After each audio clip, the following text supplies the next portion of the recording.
In Siberia, the sun disappears in November and doesn't come back until February. 60 days of darkness. And in that darkness, things move across frozen lakes without leaving tracks. Voices broadcast from camps that have been empty for 70 years. Cabins stay warm on the tundra when no one is there to light the fire. Welcome to Nocturnal Dread. Tonight, we bring you 10 true and deeply disturbing polar night horror stories from the most isolated territory on Earth. Stay until the end. The last story will change how you look at the dark. I spent 3 winters working at a meteorological station on the Yamal Peninsula, about 200 kilometers north of Salikard, in the part of Siberia where the polar night begins in late November and doesn't end until late January. 60 days of continuous darkness. That number doesn't register the way it should when you read it or hear it, because the mind processes 60 days as a duration, as a calendar block, as something with a start and an end that can be managed the way any defined period can be managed. The mind does not process what 60 days of darkness does to the particular, fundamental, animal-level relationship between a human being and the light. You don't understand the polar night until you've been inside it, until the sun drops below the horizon in late November and doesn't come back, and the darkness isn't a condition that changes. It's a state that persists. The dark not falling every evening but staying, continuous and unbroken, the way water stays in a lake, not arriving and departing but present, the default condition of the world you're living in. The station was on the tundra, about 6 kilometers south of the Ob River Delta, a small compound consisting of the main building, which housed the instruments and the living quarters, and 2 outbuildings for storage and the backup generator. The compound was built in the 1980s during the Soviet expansion of the Arctic Meteorological Network. It had been upgraded twice since, the instruments modernized, and the living quarters improved to the standard that the Russian Federal Service for Hydrometeorology maintains for its remote stations, which is modest but functional, the buildings insulated and heated, and providing the basic requirements of human habitation in a place where the winter temperature averages about -25 and the wind averages about 30 kilometers per hour, and the combination of the two produces a wind chill that the human body cannot survive for more than about 15 minutes of exposure. 4 people staff the station, 2 meteorologists, a technician, and a communications officer. We rotated shifts, the 24-hour cycle divided into 6-hour blocks. The station requiring continuous monitoring because the instruments record data at intervals that the International Meteorological Network requires, and the data must be verified and transmitted on schedule, regardless of the conditions outside. The work is routine. The work is monotonous. The work is the particular, mind-numbing, clock-watching labor that monitoring produces when the instruments are functioning normally and the data is flowing, and the only thing the shift requires is the human presence that confirms the machines are doing what the machines are designed to do. The monotony is the danger, not the cold, not the wind, not the isolation, the monotony.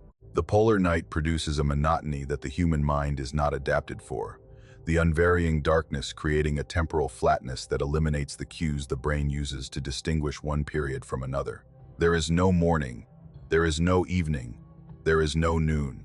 There is the darkness and the instruments and the 6-hour shifts and the gray twilight that appears at midday for about 90 minutes. And that isn't really light, but the sky's memory of light, the horizon producing a dim blue-gray glow that illuminates nothing, but that the eyes seize on with a desperation that the rational mind finds embarrassing, the way a person dying of thirst would drink from a puddle.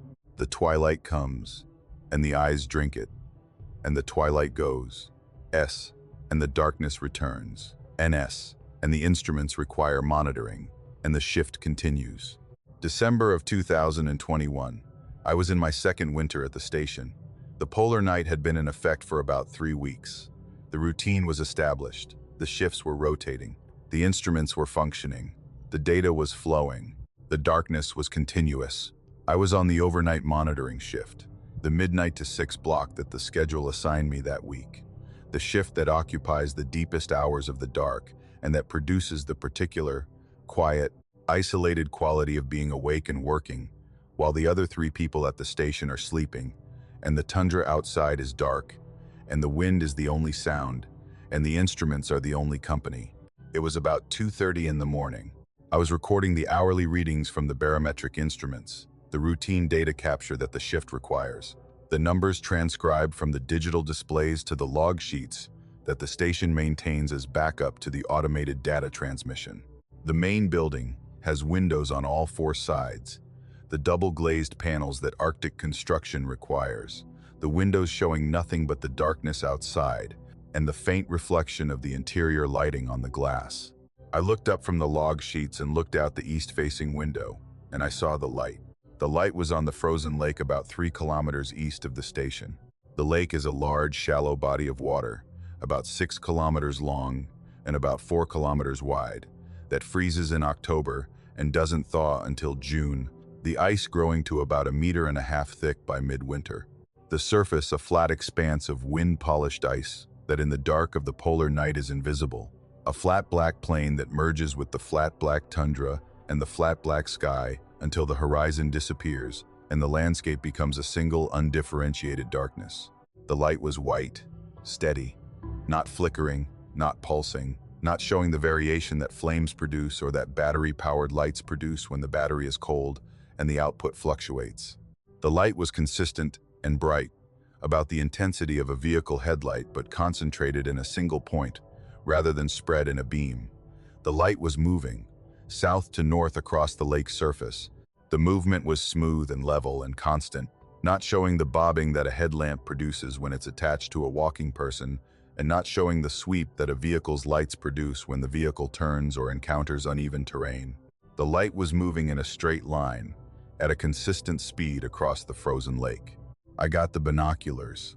The station keeps a pair of Zeiss optics for the visual observations that the meteorological protocol requires, the cloud identification, the visibility assessment, and the other visual data that supplements the instrument readings.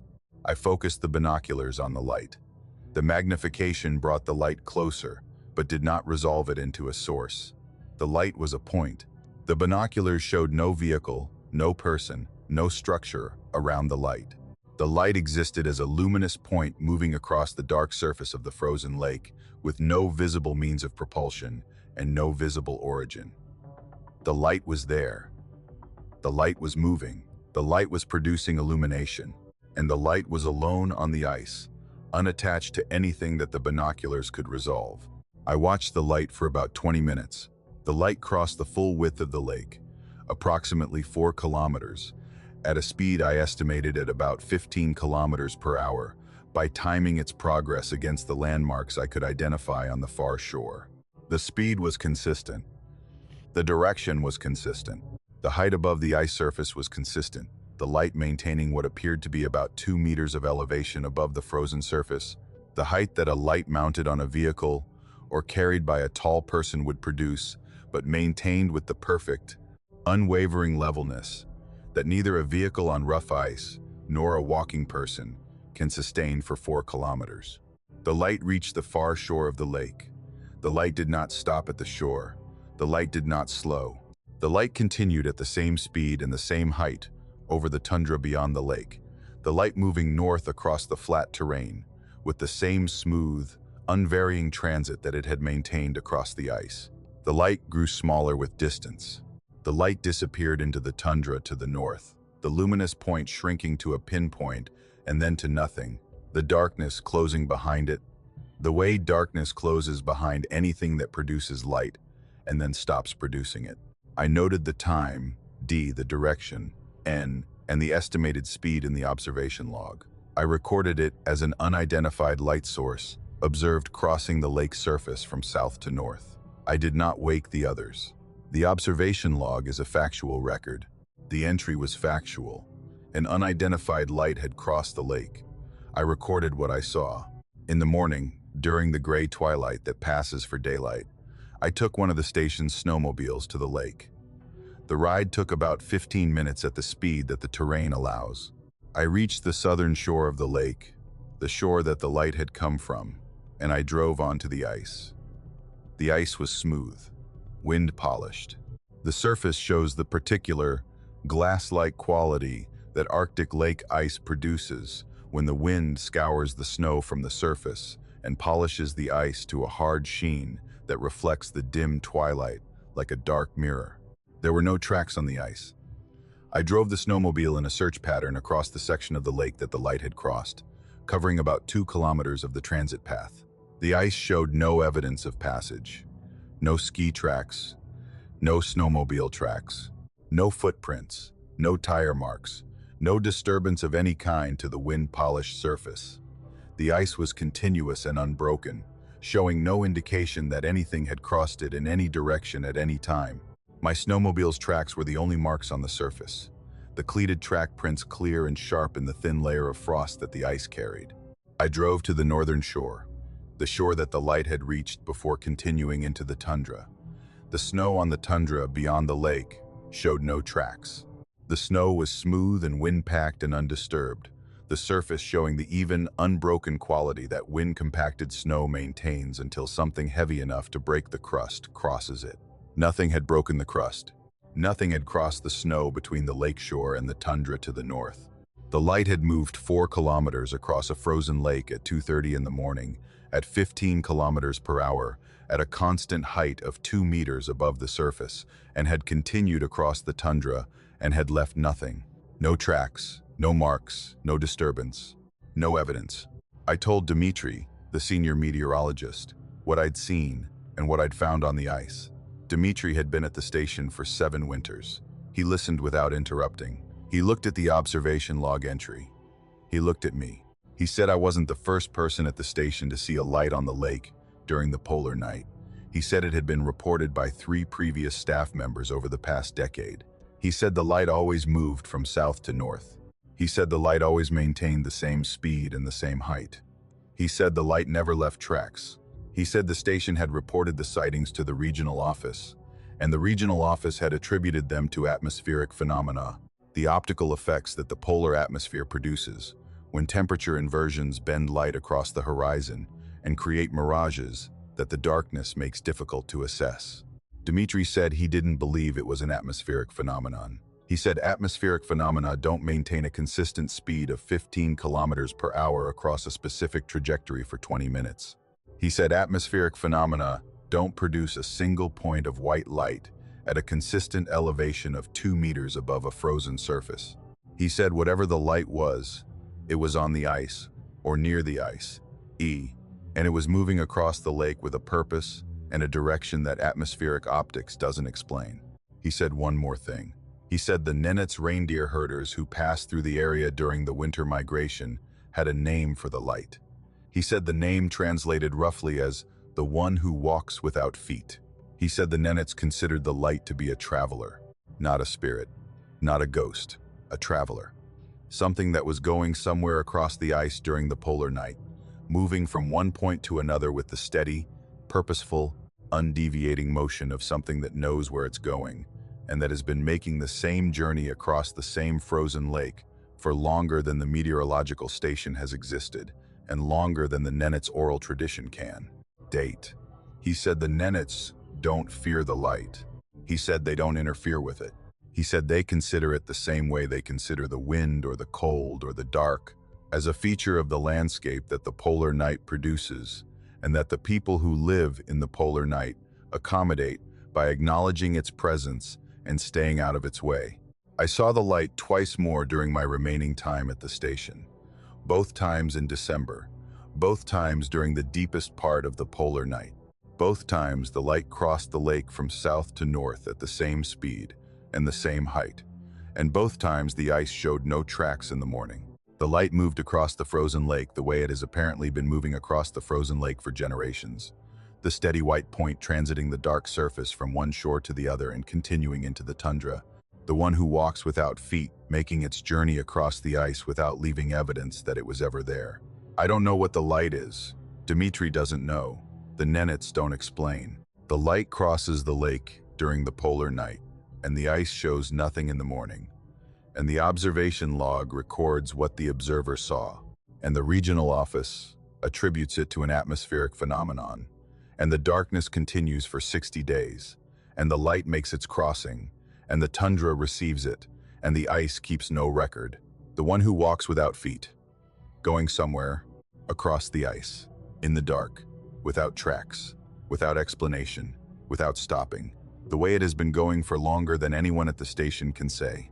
The way it will be going after the station is gone, and the instruments are silent. And the ice freezes, and thaws, and freezes again, and the polar night returns every November, and the light crosses the lake in the dark, and the ice shows nothing, and nobody is there to write it in the log. I work for Gazprom Neft at a drilling operation near Noyabursk in the Khanty-Mansi Autonomous Okrug of Western Siberia, the oil fields that stretch across the West Siberian Plain in the taiga zone, where the boreal forest is birch and pine and larch, and the terrain is flat, and the winters are the particular, extreme, sustained cold that Western Siberia produces, when the continental air mass settles over the plain, and the temperature drops to -30, and stays there for weeks, and sometimes drops further to -40, and the difference between -30 and -40 is the difference between uncomfortable and dangerous, the threshold where exposed skin freezes in minutes, and diesel fuel begins to gel, and the machinery that the oil field depends on requires the constant, heated, monitored attention that keeps the operation running through conditions that the human body was not designed to occupy. The operation is about 15 kilometers east of Noyabursk, which is a city of about 100,000 people that exists because of the oil fields. The city was built in the 1970s and 1980s, when the Soviet Union developed the West Siberian oil deposits and needed a population center to support the extraction infrastructure. The city is connected to the outside world by a single rail line and a highway that crosses the taiga to Surgut and then south to Tyumen and the rest of Russia. The highway is maintained in winter by the road crews that the regional government employs to keep the only surface route open through the months of snow and ice, and the particular, relentless, accumulating winter that the taiga produces when the snow begins in October and doesn't stop until April. I'm a communications technician. My job is the radio systems and the data links that connect the drilling operation to the regional office in Noyabursk and to the corporate network that Gazprom Neft maintains for coordinating its operations across Western Siberia. The radio is the backup communications system, the analog fallback that the operation maintains, because the satellite links and the cellular networks that provide the primary communication are vulnerable to the atmospheric conditions that the Siberian winter produces, the ice storms, the temperature inversions, and the ionospheric disturbances that periodically interrupt the digital systems and that require the radio to carry the communication load until the primary systems recover. The operations trailer is the nerve center of the drilling site, the heated portable building that houses the monitoring equipment and the communication systems, the shift supervisor's station, and the particular, institutional, fluorescent-lit quality of a workplace that operates 24 hours a day in a portable structure on the taiga. The trailer is warm. The trailer is bright. The trailer is the opposite of the taiga outside, which in January is dark for about 20 hours out of 24. The 4 hours of usable daylight producing a dim gray illumination that barely qualifies as light, and that the workers use for the outdoor tasks that require visual reference, and that the remaining 20 hours of darkness make impossible without the industrial lighting that the site maintains. January of 2023. A Wednesday night, I was on the overnight shift, the 10 to 6 block that the rotation had assigned me that week. The shift was quiet. The drilling was in a routine phase. The communication systems were functioning normally. The satellite link was carrying the data traffic, and the radio was monitoring the standby frequencies that the operation maintains for emergency communication with the regional office and the other operations in the area. I was in the operations trailer, checking the radio equipment, running the diagnostic routines that the maintenance schedule requires. The routine work that overnight communication shifts consist of when the systems are functioning, G, and the traffic is light, HT. And the only thing the shift produces is the confirmation that everything is working. The radio picked up the voice at about 2:15 in the morning. The voice came in on a frequency that we don't use, a frequency in the high-frequency band that the operations radio is capable of receiving. But that is not part of our communication plan, a frequency that was assigned to the Soviet-era Geological Survey Network and that has been inactive since the survey network was decommissioned in the 1990s. The frequency was a dead spectrum. Nobody broadcasts on it. Nobody monitors it. The frequency exists in the radio's range, the way an abandoned building exists on a street, present but unused, the infrastructure still in place, but the purpose gone. The voice was speaking Russian. This was the first thing I registered. The language identification that the brain performs automatically when it hears speech, the recognition of the familiar language, preceding the recognition that something about the language was wrong. The Russian was correct. The grammar was correct. The vocabulary was correct. But the accent was wrong. The pronunciation was archaic. The particular, formal, heavily enunciated Russian that I recognized from old Soviet-era recordings, the pronunciation that Russian speakers used in the 1940s and 1950s, before the language evolved to the more casual, contracted, modern pronunciation that contemporary Russian speakers use. The voice was speaking Russian the way my grandfather spoke Russian, the way people spoke Russian when Stalin was alive and the Soviet Union was young, and the language carried the particular, rigid, formal quality that the era demanded. The vocabulary was old.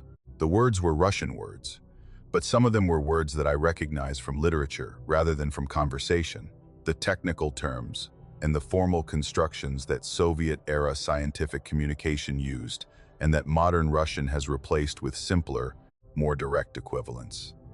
The voice was using the language of a specific era, the particular linguistic fingerprint of the early 1950s, the vocabulary, the pronunciation, and the formal structure of Russian as it was spoken 70 years ago. The voice was giving coordinates. This was the content of the transmission, not a message, not a distress call, not a conversation. Coordinates. The voice was reciting a series of numbers in the format that geographical coordinates use.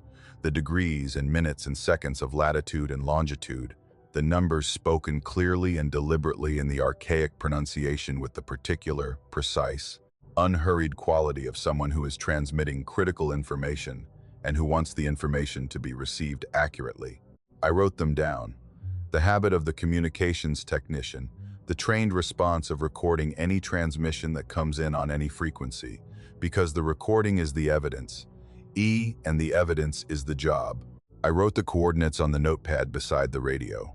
The voice repeated the coordinates 3 times, the same numbers, the same sequence, the same unhurried, precise, archaic pronunciation. 3 repetitions.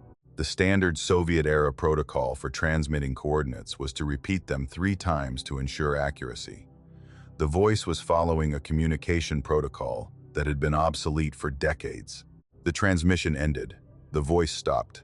The frequency returned to the dead silence of unused spectrum, the static and the quiet that an inactive frequency produces when nobody is broadcasting and the radio is receiving nothing but the background noise of the ionosphere. The voice was there, and then the voice was not there, and the frequency was dead again. I logged the transmission. I noted the time, the frequency, and the content. I recorded the coordinates from the notepad. I noted the archaic pronunciation and the 3 repetitions. I filed the log entry, Y, and I finished my shift, T, and the morning came, the gray light of January producing the 4 hours of dim illumination that the latitude provides. In the morning, before I went to the dormitory to sleep, I plotted the coordinates on the geological survey map that the operations trailer keeps for reference. The map covers the region around Novosibirsk, the oil fields, the taiga, the rivers, and the terrain features that the operations need for planning and logistics. I found the coordinates. The point was about 40 kilometers northeast of our operation, in a section of taiga that the map showed as undeveloped, no wells, no roads, no infrastructure, the dense boreal forest that occupies the terrain between the developed oil fields and the empty taiga to the north. I checked the historical records. The operation maintains a database of the geological surveys that have been conducted in the region since the 1950s, the archive of Soviet-era and post-Soviet exploration data that the company uses for planning future development. I searched the database for the coordinates. The search returned one result. The coordinates corresponded to the location of a Soviet-era geological survey camp designated Camp 47N, established in the summer of 1953 by a team of 6 geologists from the Ministry of Geology conducting a mineral assessment of the region. The camp was established in June of 1953, the team arriving by helicopter and setting up the standard survey camp that the ministry used for remote field work, the tents and the equipment, the radio and the supplies for a 6-month field season that was scheduled to end in November when the winter made further field work impossible. The team's last radio contact was on the 14th of December 1953. The transmission was a routine status report.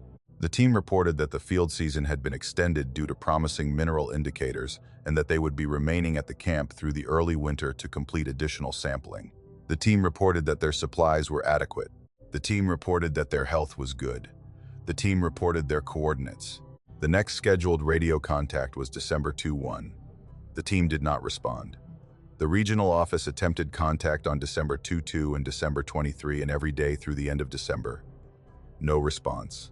The radio frequency assigned to Camp 47N produced nothing but silence. A search party reached the camp in late January of 1954, traveling by dog sled because the snow was too deep for vehicles and the helicopter could not fly in the conditions that January in western Siberia produces. The search party found the camp intact. The tents were standing, the equipment was in place, the supplies were stored and organized. Food was on the table in the main tent, the remains of a meal that had been prepared and partially consumed. The plates and the utensils and the cups arranged for 6 people. The radio was on. The radio was tuned to the frequency assigned to Camp 47N, the frequency that had been producing silence since December 14. The 6 geologists were not in the camp. The 6 geologists were not in the surrounding taiga. The search party searched for 2 weeks, covering a radius of about 20 kilometers from the camp, and found no trace of the 6-person team. No bodies, no clothing, no equipment outside the camp, no tracks, though the January snow would have covered any tracks within hours. The 6 geologists of Camp 47N were gone. The investigation that followed found no evidence of foul play, no evidence of animal attack, no evidence of any event that would explain the simultaneous disappearance of 6 people from an intact camp with food on the table and the radio on. The case was classified by the Ministry of Geology and filed in the archive that the Soviet bureaucracy maintained for incidents that could not be explained, and that, therefore, could not be publicly acknowledged. The file was declassified in the 1990s, along with thousands of other Soviet-era documents. The file is in the database. The coordinates are in the file. The coordinates that the voice gave me at 2:15 in the morning on a Wednesday in January of 2023 are the coordinates that are in the file. The voice on the radio was broadcasting from Camp 47N. The voice was broadcasting on the frequency assigned to Camp 47N. The voice was speaking Russian in the pronunciation and the vocabulary of the 1950s. The voice was giving the coordinates of Camp 47N. The voice was repeating the coordinates 3 times in accordance with the Soviet-era communication protocol. The voice was doing what the 6 geologists were doing on the 14th of December 1953, which was transmitting their position on their assigned frequency from their camp in the taiga. The camp has been empty for 70 years. The tents are gone, collapsed under decades of snow. The equipment is buried or dispersed. The table with the food is gone. The radio is gone. The camp exists only as coordinates in a database and a classified file, and the memory of a search party that found everything except the people. But the voice was there, on the frequency, in the night, in January, giving coordinates, as if someone at Camp 47N is still transmitting, as if someone at the camp is still trying to be found, as if the last transmission on the 14th of December, 1953, didn't end but continued, the radio broadcasting into the dead spectrum for 70 years, the voice giving the coordinates over and over, 3 times each, following the protocol, waiting for someone to hear, waiting for someone to come, waiting for the search party that found the camp, but not the people, waiting in the taiga, in the dark, in the cold, on a frequency that nobody monitors anymore, in a language that nobody speaks anymore, from a camp that nobody has visited in 70 years, giving coordinates to a location that the database confirms, and that the taiga holds, and that the 6 geologists of Camp 47N have been broadcasting from since the night the silence began. The voice on the radio saying, "Here we are, here we are, here we are," in the pronunciation of the dead, on the frequency of the abandoned, from the coordinates of the empty camp where the food was on the table, and the radio was on, and the 6 people were gone, and the taiga closed around the absence, and the winter buried the camp, and the years passed, and the voice continued. 3 times, the same coordinates, "Here we are," as if someone is still there, as if someone has always been there, as if the leaving that the search party could not explain was not a leaving at all but a staying. The 6 geologists still at the camp, still at their coordinates, still transmitting, still waiting, in a place that the taiga has reclaimed, and that the database remembers, and that the radio, on a Wednesday night in January, 70 years later, still reaches.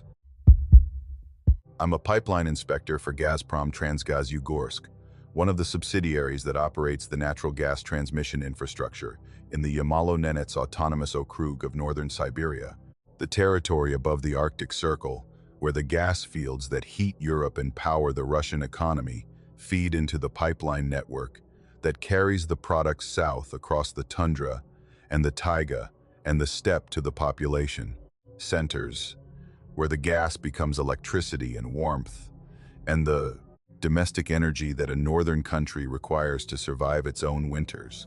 The pipelines are the arteries, the gas fields are the heart.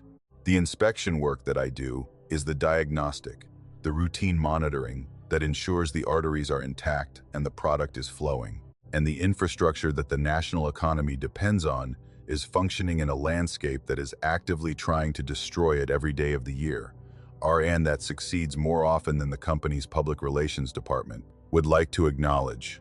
The Yamalo-Nenets region is tundra.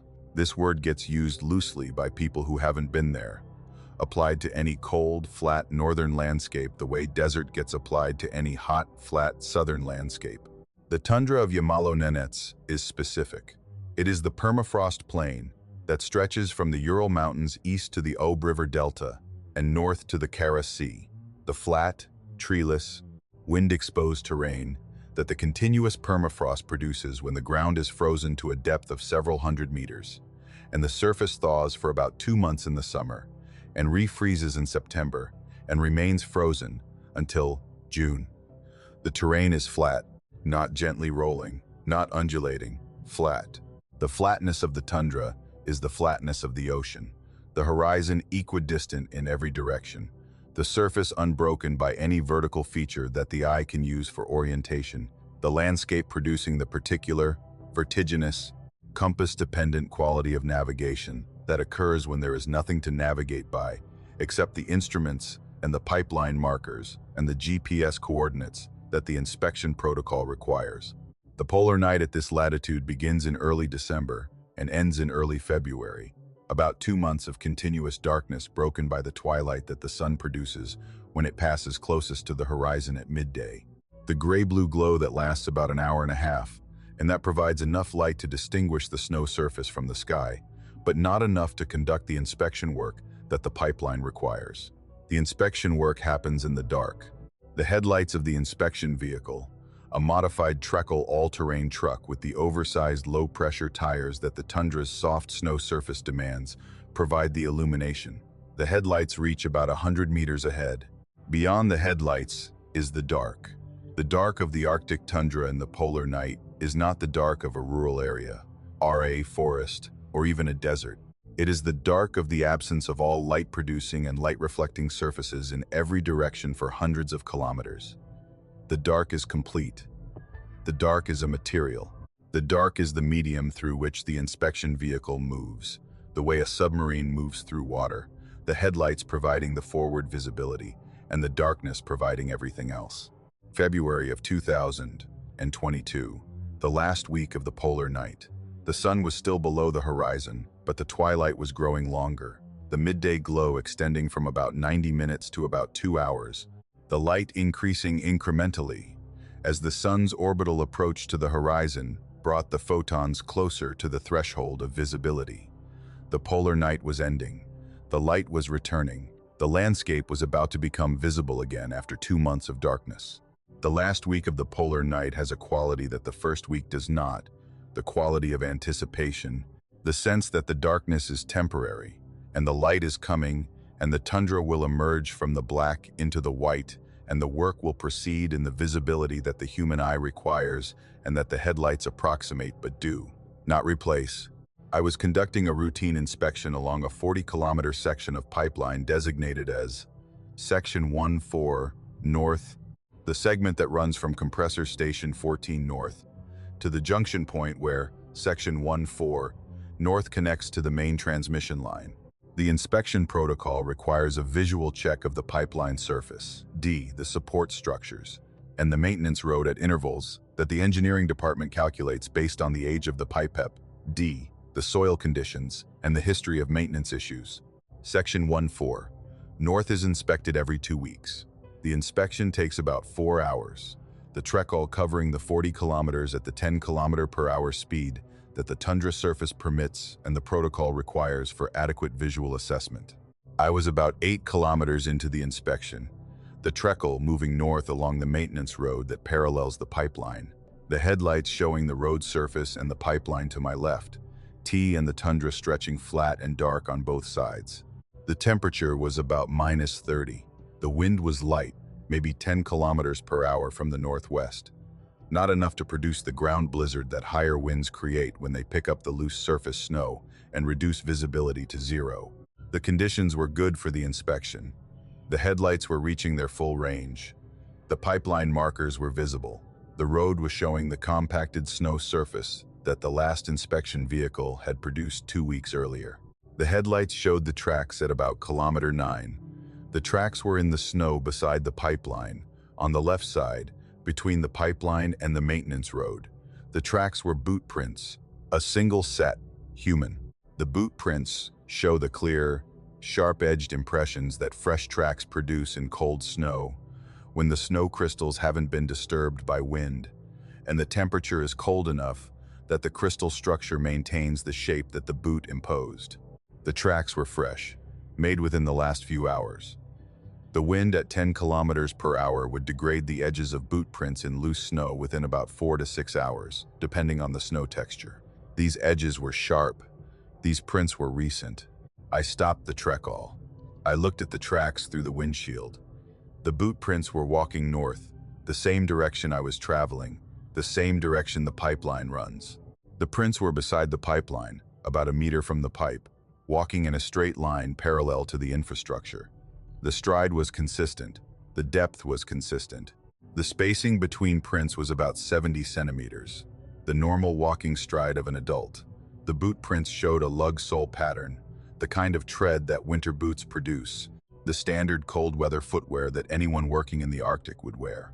I called the dispatch office at Compressor Station 14. I reported the tracks. Dispatch confirmed that no inspection team, no maintenance crew, and no personnel of any kind had been dispatched to Section 14 North in the past 48 hours. No authorized person was on foot along the pipeline. Dispatch asked if I could determine the origin of the tracks, the starting point. I said I would backtrack.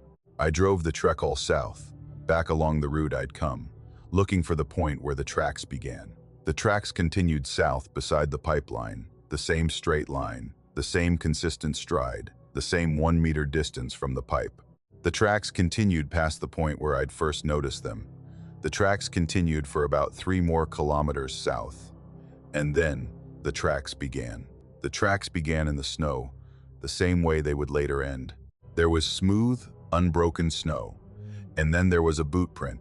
And then there were 2 boot prints. And then the walking stride was established. And the tracks continued north beside the pipeline. The tracks began from nothing. No vehicle tracks leading to the starting point.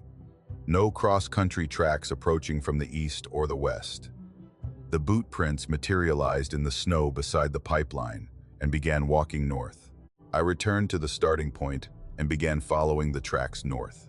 The trecal paralleled the boot prints on the maintenance road, the headlights showing the tracks beside the pipeline, the prints maintaining their straight line, and their consistent stride, and their 1 meter distance from the pipe with the particular, unwavering, mechanical precision that I had never seen a human being produce over any distance.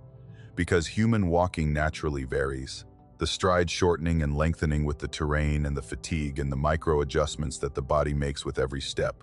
These tracks did not vary. The stride was the same at kilometer 1 as at kilometer 5 as at kilometer 10. The depth was the same, the distance from the pipeline was the same.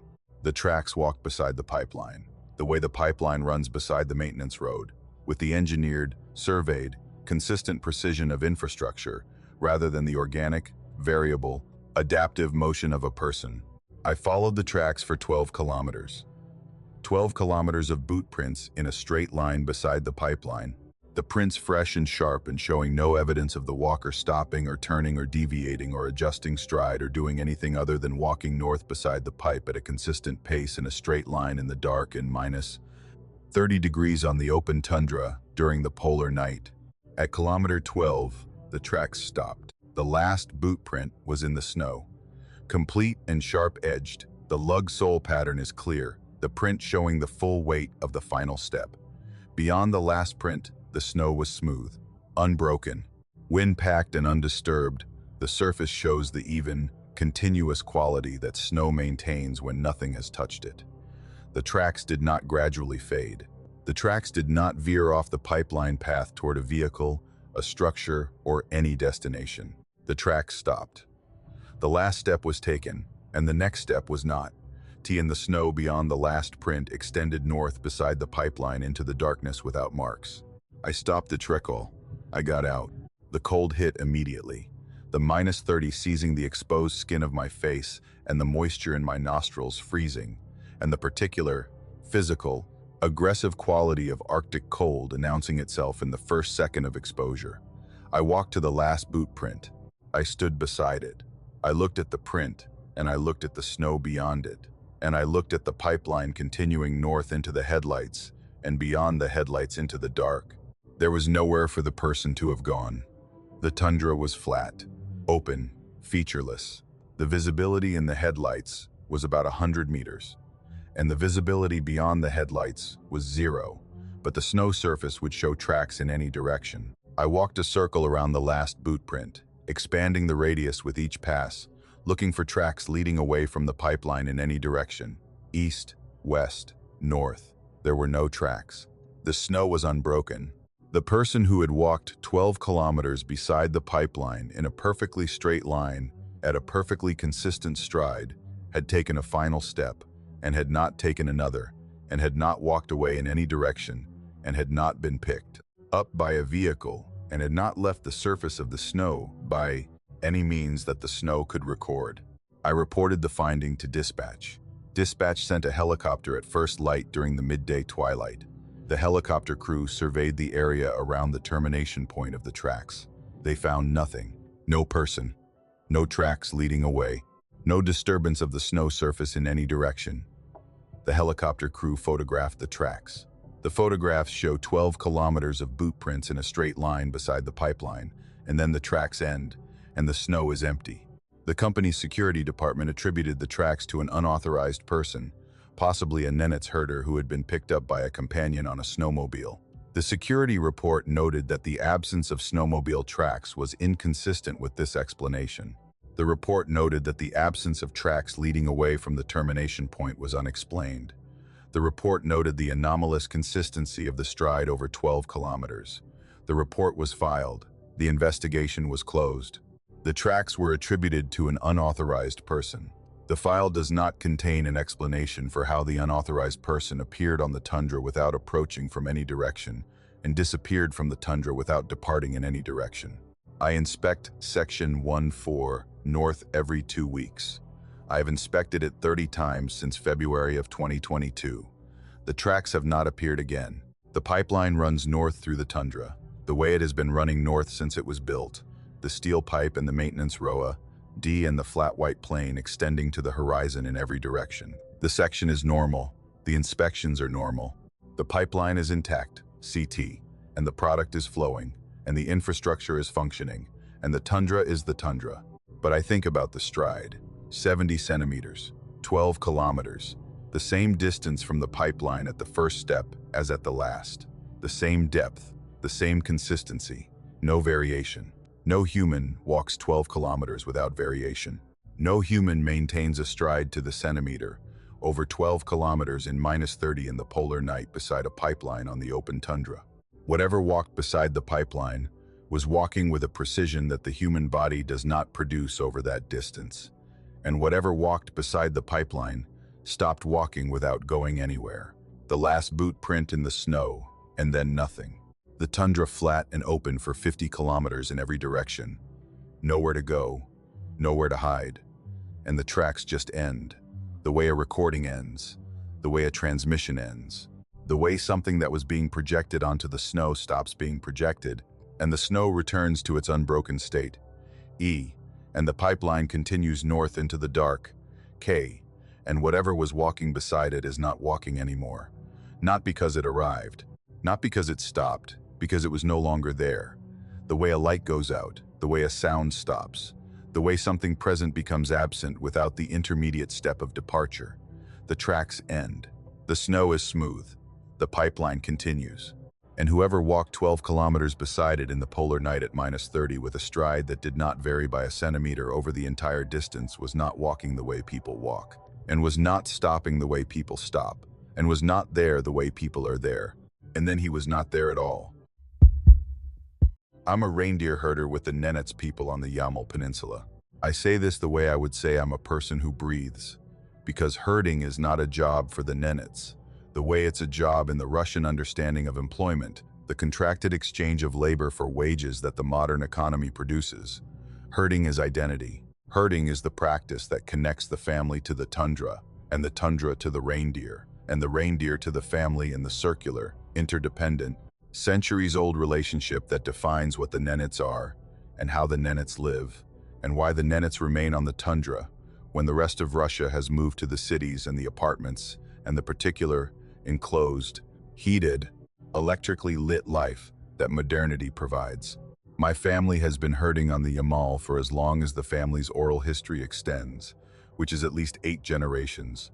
The great-great-great-grandparents who followed the same migration routes that I follow, the routes between the summer pastures near the coast and the winter pastures inland, the annual transit that the reindeer require, because the reindeer need the coastal lichen in summer and the inland shelter in winter, and the herder follows the reindeer, because the herder and the reindeer are the same thing, the human component of an animal's seasonal need. The brigade is about 15 people, extended family, my father, my uncle, my cousins, their wives, and children. The herd is about 3,000 reindeer, which is a moderate herd by Yamal standards, enough to sustain the brigade through the year and to provide the surplus that the meat market in Salakard purchases when the autumn slaughter produces the animals that the herd can spare. We live in chums, the conical tent structures that the Nenets have been using for centuries, the reindeer hide coverings over wooden poles that can be assembled and disassembled in about 40 minutes, and that provide the portable shelter that the migration requires. The chum is warm. The reindeer hides insulate against the wind and the cold, and the stove in the center provides the heat that the Yamal winter demands. The interior of the chum, maintaining a temperature that the human body can sustain, even when the exterior temperature drops to -40 or -50, and the wind drives the chill to numbers that the weather service reports, but that the herder doesn't calculate, because the herder knows the cold by feel and by effect and by the particular bone-level, skin-tightening quality that the Yamal winter produces when the temperature passes the threshold where cold becomes dangerous and dangerous becomes lethal. November 2022. The first week of the polar night. The sun had dropped below the horizon about 4 days earlier and would not return until late January. The brigade was in transit between the autumn camp and the winter camp, the annual movement inland that the season requires, the herd moving south and west toward the sheltered terrain near the Ural foothills, where the winter pastures provide the protected grazing that the reindeer need when the coastal tundra becomes too exposed and too wind-hammered for the herd to sustain itself. I was ahead of the main brigade by about a day's travel. This is standard practice during the migration. A scout moves ahead of the herd to assess the route, to check the river crossings for safe ice, to identify the grazing along the way, and to confirm that the path the brigade will follow is passable and safe. The scout travels by reindeer sled, the traditional wooden sled pulled by a team of 4 reindeer that the Nenets have been using for the same purpose for centuries. The sled carrying the supplies and the equipment that a day or two of solo travel requires. The storm came from the northwest at about 2 in the afternoon. On the Yamal, storms don't arrive gradually. The flat, featureless tundra provides no barrier to the wind and no warning of the weather that the wind carries. The storm was on the horizon, and then the storm was at my position, and the transition between the two states was about 15 minutes. The wind rising from the steady 20-kilometer background that the tundra maintains to the 60-kilometer sustained gust that a November storm produces when the Arctic air mass moves south across the peninsula, and the tundra offers nothing to slow it down. The visibility dropped to about 10 meters. The snow was not falling from above. The snow was moving horizontally, the wind driving the surface snow into the air and creating the ground blizzard that the Yamal produces when the wind speed exceeds the threshold that the loose surface snow can resist. The reindeer stopped. The team hunched into the wind, lowered their heads, and assumed the storm posture that reindeer adopt when the conditions exceed their willingness to move forward. I couldn't continue. The GPS showed my position about 30 kilometers from the winter camp. The GPS also showed, about 2 kilometers to the southwest, the symbol that the digital maps use for structures, a small square that indicated a building. The cabin was one of the Soviet-era survey structures. I knew about it. The brigade had used it as a reference point on the migration route for years, the cabin serving as a landmark on the otherwise featureless tundra, the kind of structure that the Soviets built across Siberia in the 1970s for the geological survey teams that mapped the mineral and hydrocarbon deposits and that were abandoned when the surveys were completed and the teams were recalled. The tundra preserves these cabins because the cold prevents the decay that would destroy a wooden structure in a temperate climate, and the remoteness prevents the salvage that would strip a structure near a settlement. The cabin had been standing empty for about 50 years. The brigade passed it every autumn on the migration south. The cabin was a landmark, not a destination. Nobody used it. Nobody lived in it. The cabin was an artifact of a program that ended decades ago, maintained by the cold and ignored by everything else. I reached the cabin by following the GPS through the ground blizzard, the 2 kilometers taking about 30 minutes because the visibility was 10 meters. The reindeer were reluctant, and the wind was driving the sled sideways on the flat, ice-crusted tundra surface. The cabin appeared in the storm as a dark shape against the white horizontal movement of the blowing snow, the structure low and square, and showing the Soviet-era construction of heavy timber walls, and a flat roof, and a single door facing south. The door was closed, but not locked, the latch mechanism frozen, but not secured, the kind of door that 50 years of disuse and permafrost ground movement had shifted enough to require force, but not enough to prevent entry. I forced the door open. I stepped inside. I pulled the door closed behind me against the wind. The interior was dark. The storm outside reduced the ambient light to near zero. And the cabin had one window, small and frost-covered, that provided no useful illumination. I turned on my headlamp. The cabin had been warm. I registered this in the first breath. The air inside the cabin was warm, not the relative warmth that an enclosed space produces when the walls block the wind. And the interior temperature is slightly above the exterior, but the few degrees of difference that shelter provides even without a heat source. The cabin was warm. The air was warm in the way that a heated room is warm. The temperature inside the cabin at a level that I estimated at 10 or 15 degrees above 0 Celsius, which at an exterior temperature of -35 represented a difference of about 45 degrees, a differential that an unheated wooden cabin on the open tundra does not produce and cannot produce without a heat source. The stove was in the center of the cabin, a small cast iron stove, the standard issue Soviet field stove that the geological survey cabins were equipped with, was connected to a chimney pipe that vented through the roof. I took off my glove and touched the stove. The stove was warm, not hot, warm, the residual heat of a stove that had been burning and that had been allowed to go out. the cast iron retaining the thermal energy that the fire had produced. The stove in the condition that a stove occupies about 2 or 3 hours after the last fuel has been consumed, and the fire has died, and the iron is cooling but has not yet reached ambient temperature. I opened the stove door. The ash inside was warm. I could feel the heat on my ungloved hand from a distance of about 15 centimeters. The ash was the gray-white ash that wood produces, the fine powder that remains when the combustion is complete, and the fuel has been fully consumed. The ash was warm. The ash had been fire within the last few hours. The kettle was on the stove, a metal kettle, the simple, utilitarian, Soviet-era kettle that the cabin would have been equipped with when it was built. The kettle had water in it. The water was not frozen. The water was liquid. At -35 outside, and at the temperature that the cabin would reach within about 6 hours of the fire going out, the water in the kettle should have been solid ice. The water was liquid. The water had been heated recently enough that it had not yet frozen. I stood in the cabin with my headlamp on, and the storm howling outside, and the stove warm, and the ash warm, and the water liquid, and I processed what the evidence was telling me. Someone had been in this cabin within the last 2 or 3 hours. Someone had built a fire in the stove and boiled water in the kettle, and then left. Someone had heated a cabin that had been abandoned for 50 years on the open tundra, 30 kilometers from the nearest settlement during the first week of the polar night in a storm. I went back outside.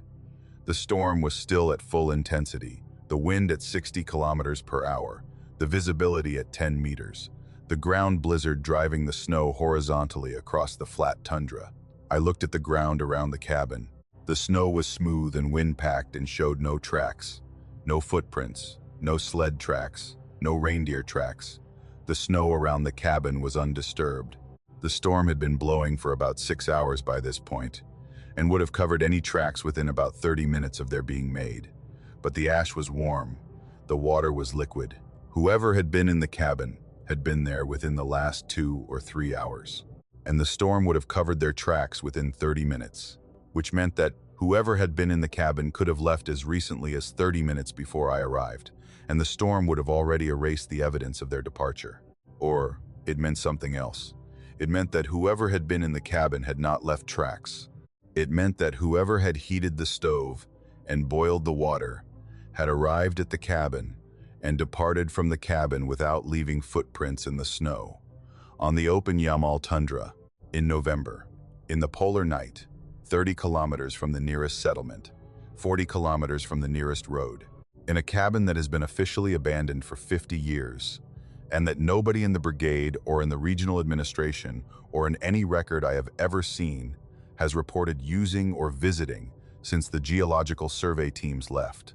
In the 1970s, I stayed in the cabin that night. I had no choice. The storm lasted until about 4 in the morning. And the darkness lasted all day. The cabin was the only shelter on the tundra, and the warm stove was a gift that I used without understanding who had given it. I rebuilt the fire with the wood that was stacked beside the stove, the firewood that I had not noticed on my first assessment, the split logs stacked neatly beside the stove, as if someone had prepared fuel for the next occupant. I boiled water. I made tea. I fed the reindeer from the supplies on the sled. I waited for the storm to pass. In the morning, I continued south to the winter camp.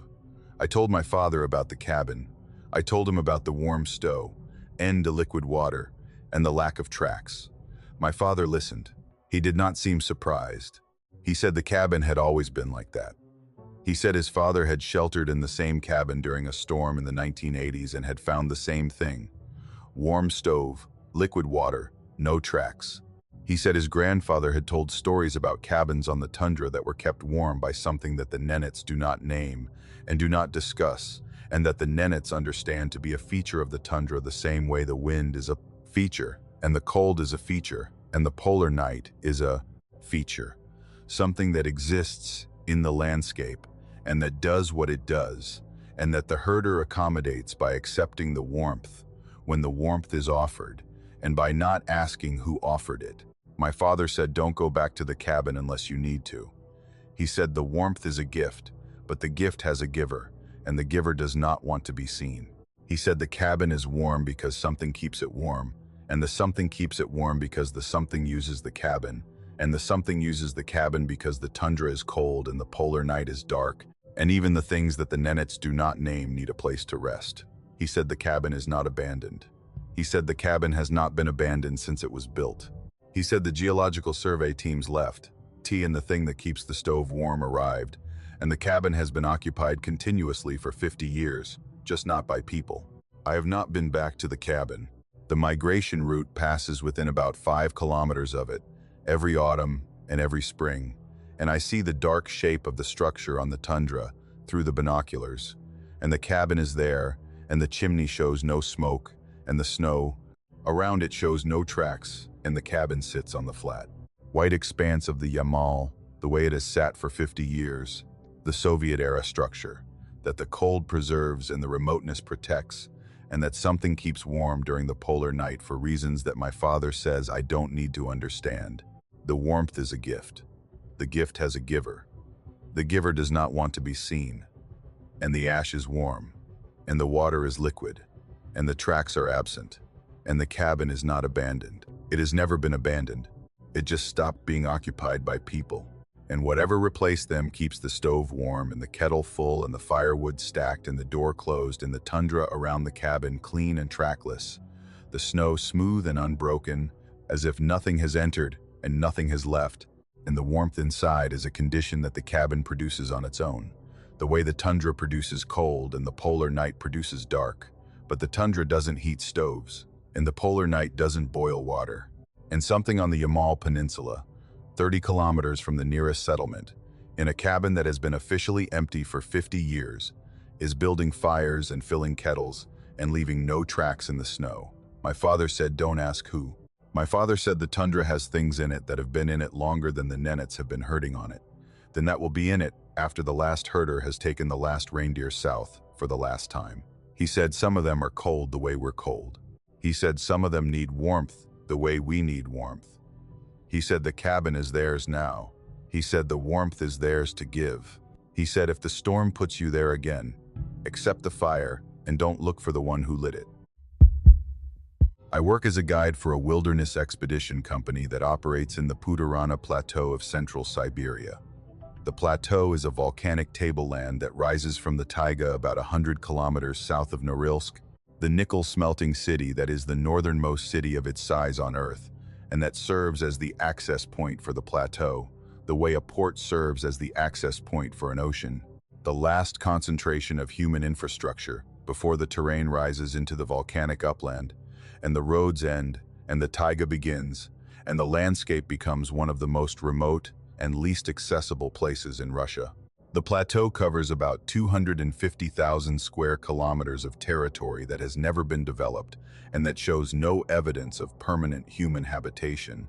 The terrain, a labyrinth of deep basalt canyons and frozen lakes and river valleys, cut into the volcanic rock by millions of years of water and ice. The surface covered with the boreal forest that the subarctic climate produces at this latitude.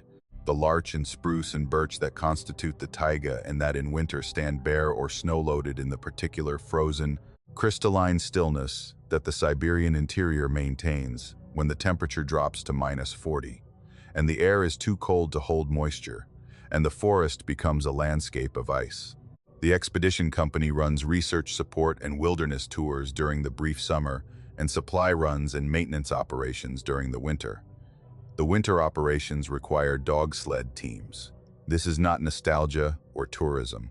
Dog sleds are the most reliable winter transport in the Puturana because the terrain is too rough for snowmobiles in many areas, and the distances between the research stations that the company supports are too great for foot travel in the Puturana. Dogs can navigate trails that machines cannot. The particular, narrow, forested, canyon-edge trails that the plateau's terrain produces, when the only path between 2 points follows the river valley floor or the canyon rim, and the trail is too narrow for a vehicle and too long for a person carrying supplies. I've been running dogs for about 8 years. 3 years with this company on the Puturana Plateau and 5 years before that with a different operation in Kamchatka. The dogs are working dogs, not pets. The particular breed and temperament that Siberian sled operations produce through selective breeding and rigorous training. The dogs that can run 40 kilometers in a day at -30, and that can navigate by trail memory in conditions where the human driver cannot see the path, and the dogs are running on instinct and experience, and the particular, canine, scent-based, terrain-reading intelligence that working sled dogs develop when they've been running the same trails for seasons. My team was 12 dogs. I had been running this specific team for 3 years. I knew every dog. I knew their strengths and their limitations, and their particular, individual behavioral signatures. The way that the lead dog, a 7-year-old male named Grom, lifted his head when he detected a change in the trail conditions. The way the swing dogs adjusted their pace when the terrain steepened. The way the team as a unit responded to the conditions with the collective, coordinated, experience-based behavior that a well-trained sled team produces. December of 2021. The polar night. At the latitude of the Putarana Plateau, the polar night produces about 3 hours of dim twilight around midday and 21 hours of complete darkness. The twilight is not daylight. The twilight is the gray, diffused, shadowless illumination that the sun produces when it's about 6 degrees below the horizon. The light sufficient to distinguish shapes but not colors. The light lasting from about 11 in the morning to about 2 in the afternoon, before the dark returns, and the headlamp becomes the only illumination, and the forest becomes the particular, black, vertical, tree-defined darkness that the taiga produces in winter, when the larch have lost their needles, and the spruce are loaded with snow, and the trail is a white line through a black landscape. I was running a supply delivery between 2 research stations on the western side of the plateau, the stations about 50 kilometers apart, connected by a trail that follows a river valley for about 30 kilometers, and then climbs through a forested pass to the second station. The run takes about 2 days, the team covering about 25 kilometers per day at the pace that loaded sleds require. The sled carrying about 150 kilograms of supplies, food, fuel, and equipment for the research station that depends on the dog sled deliveries during the months when the snow is too deep and the terrain is too rough for any other transport. The first day was normal. The team ran well. The trail was packed from the previous supply run 2 weeks earlier, and the conditions were good. The temperature was about -30, the wind was calm, and the forest was quiet. We covered 28 kilometers and camped at the overnight point, a cleared area beside the river where the company maintains a supply cache and a fire ring, and the flat ground that the dog team needs for the overnight stakeout. The dogs chained to their individual stakes in a line along the clearing, the arrangement that keeps the dogs separated and prevents the tangling and fighting that 12 working dogs produce when they're chained too close together. The second day began at about 10 in the morning, in the gray twilight. The team was harnessed, and the sled was loaded, and we departed the overnight camp heading west along the river trail toward the pass that leads to the second station. The trail followed the river for about 8 more kilometers before turning south into the forest and beginning the climb to the pass. The twilight provided enough light that I could see the trail and the trees and the riverbank for about the first 2 hours of travel, the dogs running at their normal pace, the sled moving smoothly on the packed trail, the forest quiet and still, in the way that the taiga is quiet and still, in deep winter, when the cold has silenced everything that the summer makes noisy. The dogs stopped at about 1 in the afternoon. The twilight was fading. The headlamp was on. The trail was in the forest section, about 2 kilometers past the point where the trail leaves the river and begins the climb through the trees toward the pass. The forest here was dense, the spruce thick on both sides of the trail, the canopy, creating a tunnel effect that the headlamp beam illuminated in a cone of light that reached about 30 meters ahead before the darkness of the forest absorbed it. The stop was not gradual. The dogs did not slow down and then stop the way they stop when they're tired or when the trail conditions change. The dogs stopped as a unit, all 12 animals ceasing forward motion simultaneously, the sled decelerating from about 12 kilometers per hour to 0 in about 3 seconds. The sudden stop produced the particular jolt that the driver feels when the team halts without warning, the sled's momentum carrying it forward into the slack that the sudden stop creates in the main line, the sled lurching and then stopping, and the driver bracing against the handlebars. Grom, the lead dog, turned. The lead dog turning is significant because the lead dog's job is to face forward, D, to follow the trail, L, and to maintain the direction that the driver commands. The lead dog turns when the lead dog's judgment overrides the driver's command, when the dog's assessment of what's ahead supersedes the human's direction to continue.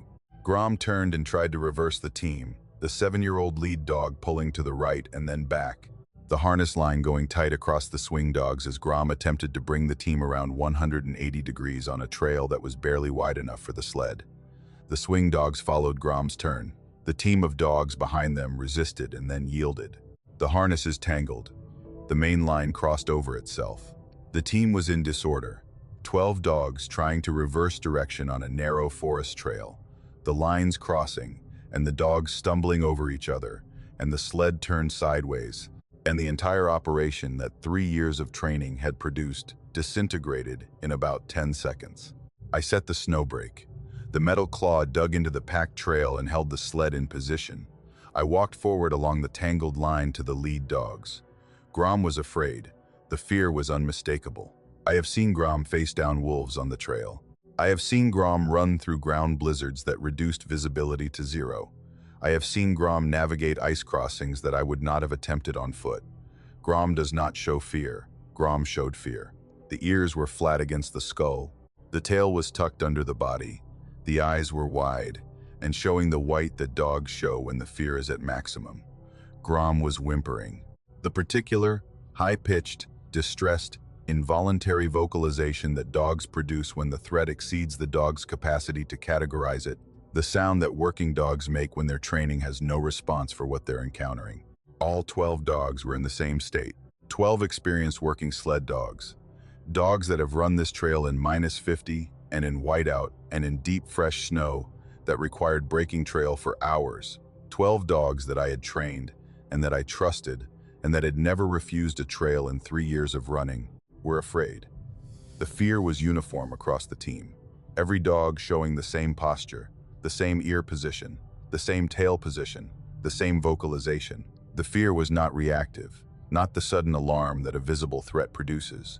The fear was ambient, the dogs responding to something that they were detecting through senses that I did not share, the dogs processing information that the human olfactory and auditory systems are not sensitive enough to detect. I looked ahead on the trail. The headlamp beam reached about 30 meters into the forest. The trail was clear. The packed snow surface showed no obstruction, no fallen tree, no drift, no animal on the trail. The forest on both sides was still. The spruce trees stood dark and snow-loaded and motionless. The air was calm, no wind, no sound. The forest was producing the particular, absolute winter silence that the taiga maintains when nothing is moving, and the cold has compressed the air to a density that carries sound poorly. Why? And the only auditory input is the blood in your own ears. Nothing was on the trail. Nothing was visible in the trees. Nothing was producing a sound, a movement, or any sensory input that my human perception could detect. And 12 dogs were afraid to continue. I spent about 10 minutes trying to calm the team. I walked the line. I spoke to the dogs. I tried to reorder the harnesses and face the team forward. Grom would not face forward.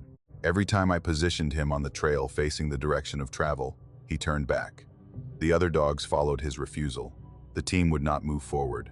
The dogs had made their assessment, TA, and their assessment was that whatever was ahead on the trail was something they would not approach. I turned the team.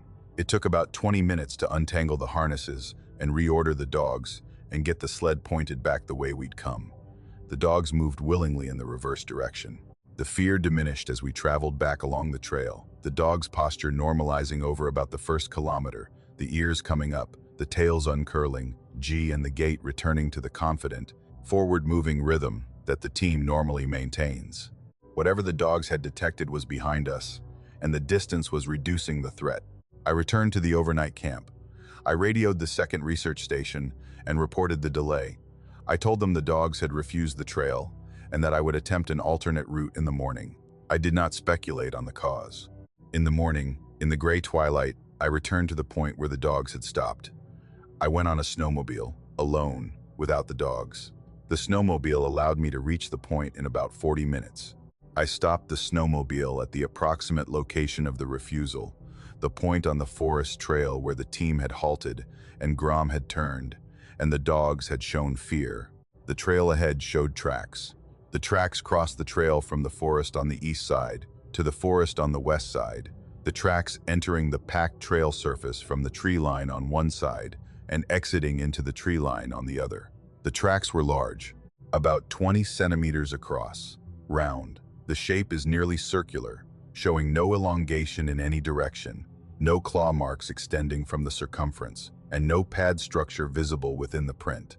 The tracks were impressions in the packed snow, the prints showing a depth of about 3 centimeters, the weight that produced them sufficient to compress packed trail snow that a human boot compresses to about 1 centimeter. The weight was substantial. The prints were evenly spaced, about 1 meter apart, the stride length of something large moving at a walking pace. The tracks were not bear. I know bear tracks. The Puturana has brown bears, and I have seen their prints on snow hundreds of times.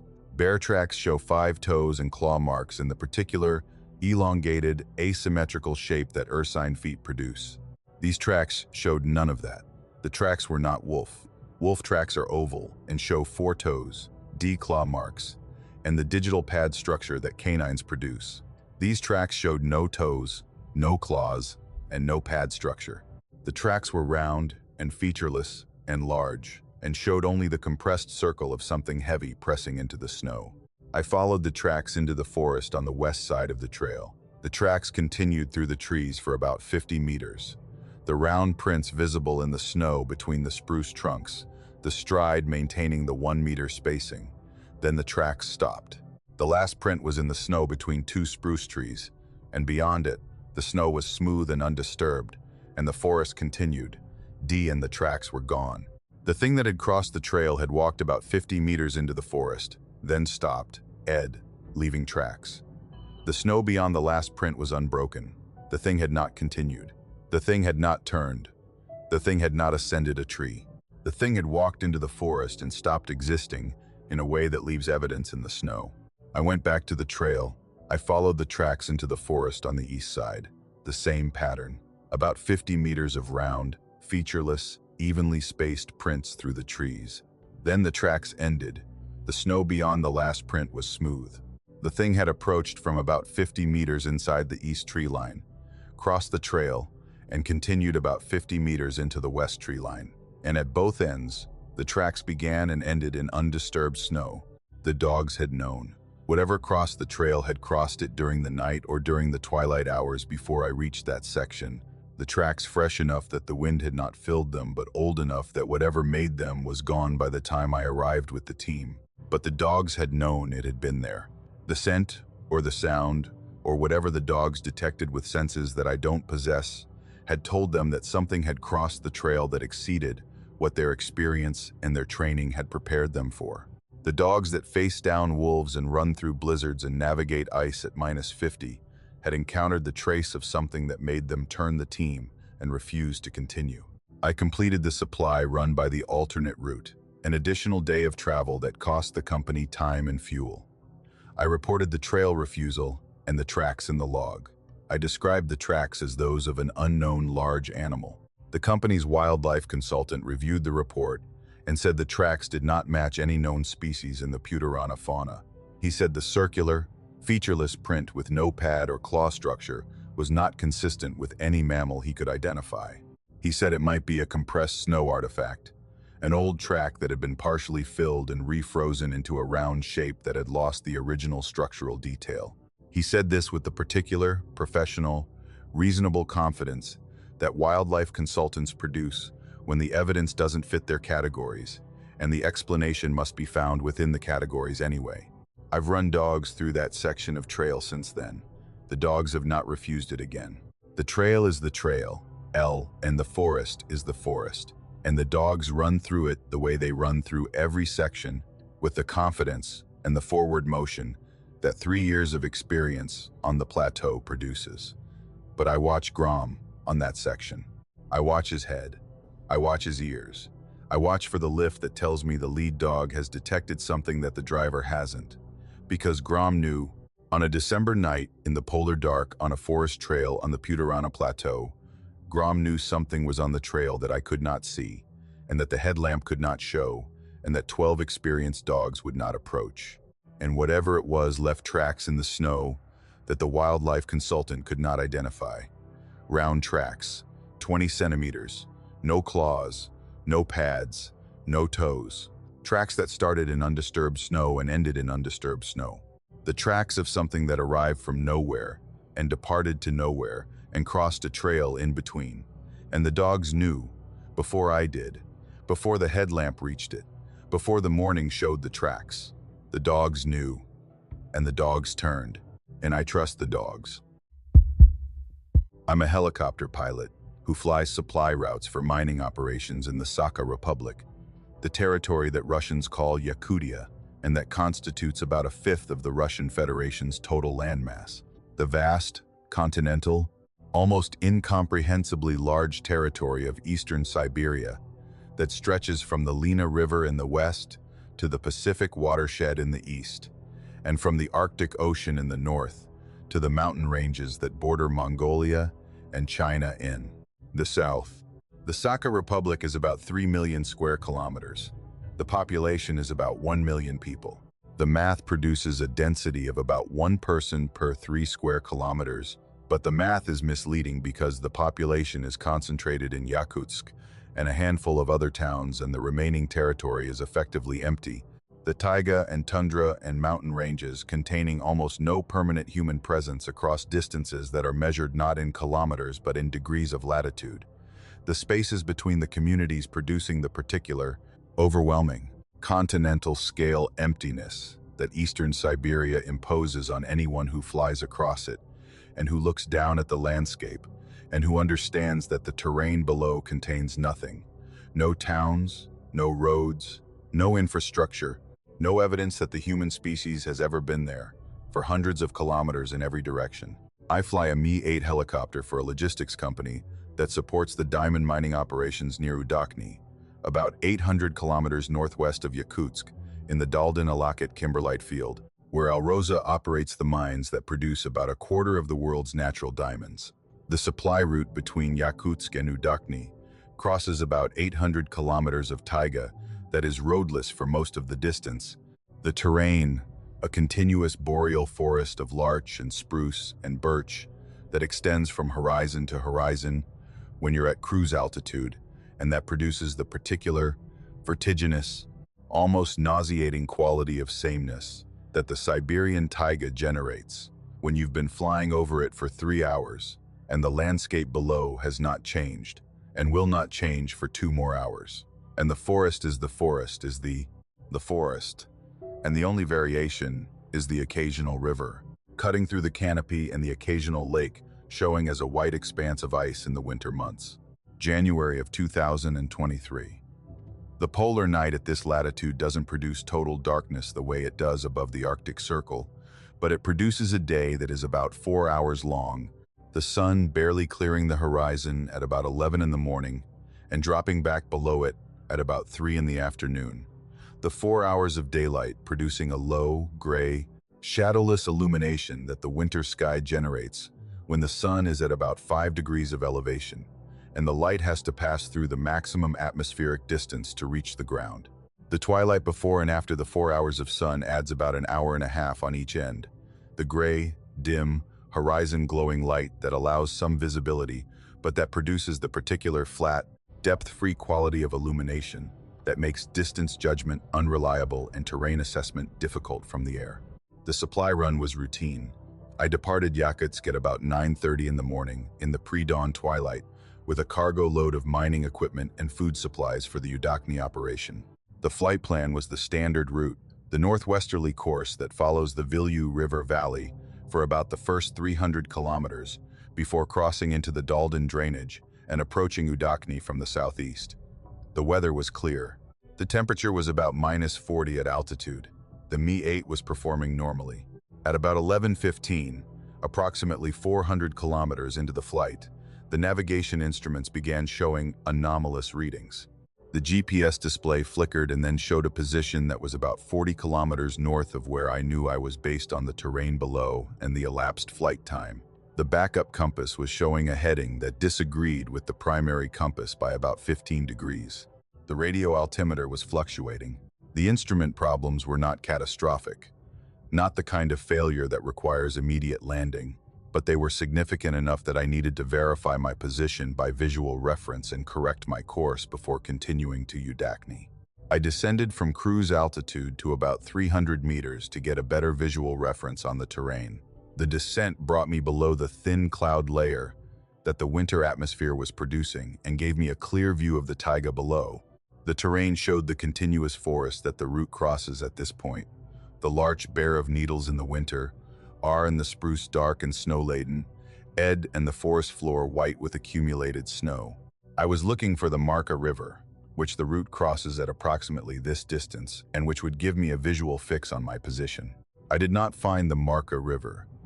The instrument diversion had taken me about 60 kilometers south of my planned course into a section of taiga that the flight route does not normally cross.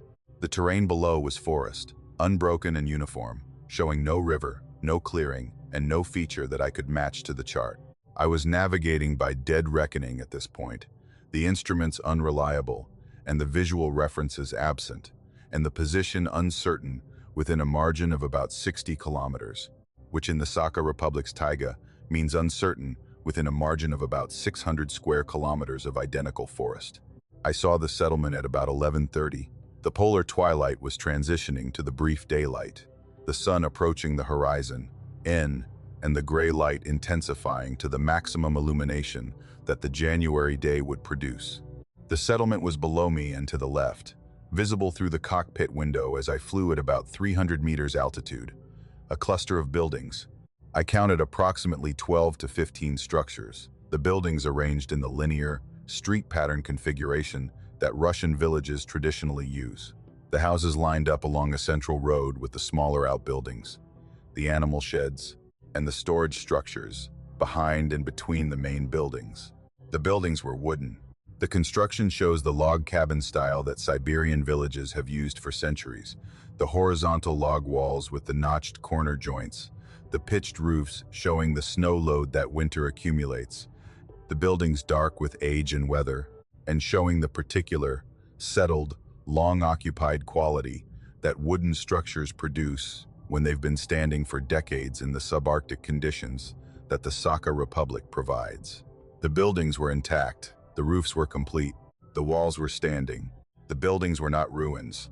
The buildings were not collapsed or deteriorated, or showing the visible decay that abandoned structures in the taiga produce when the maintenance that occupation provides is withdrawn, and the snow load and the freeze-thaw cycle begin the process of structural failure. Smoke was coming from several chimneys. I saw the smoke clearly in the gray light, the white-gray columns rising from at least 4 or 5 of the buildings, the smoke showing the particular, vertical, still air quality that chimney smoke produces when the wind is calm and the air is cold, and the smoke rises straight up before dispersing at altitude. The smoke meant fire. The smoke meant that someone was inside the buildings, burning wood in the stoves, heating the structures, producing the evidence of human occupation that smoke represents. I noted the GPS coordinates. The instruments were still unreliable, but the GPS was producing a reading that I recorded in the flight log.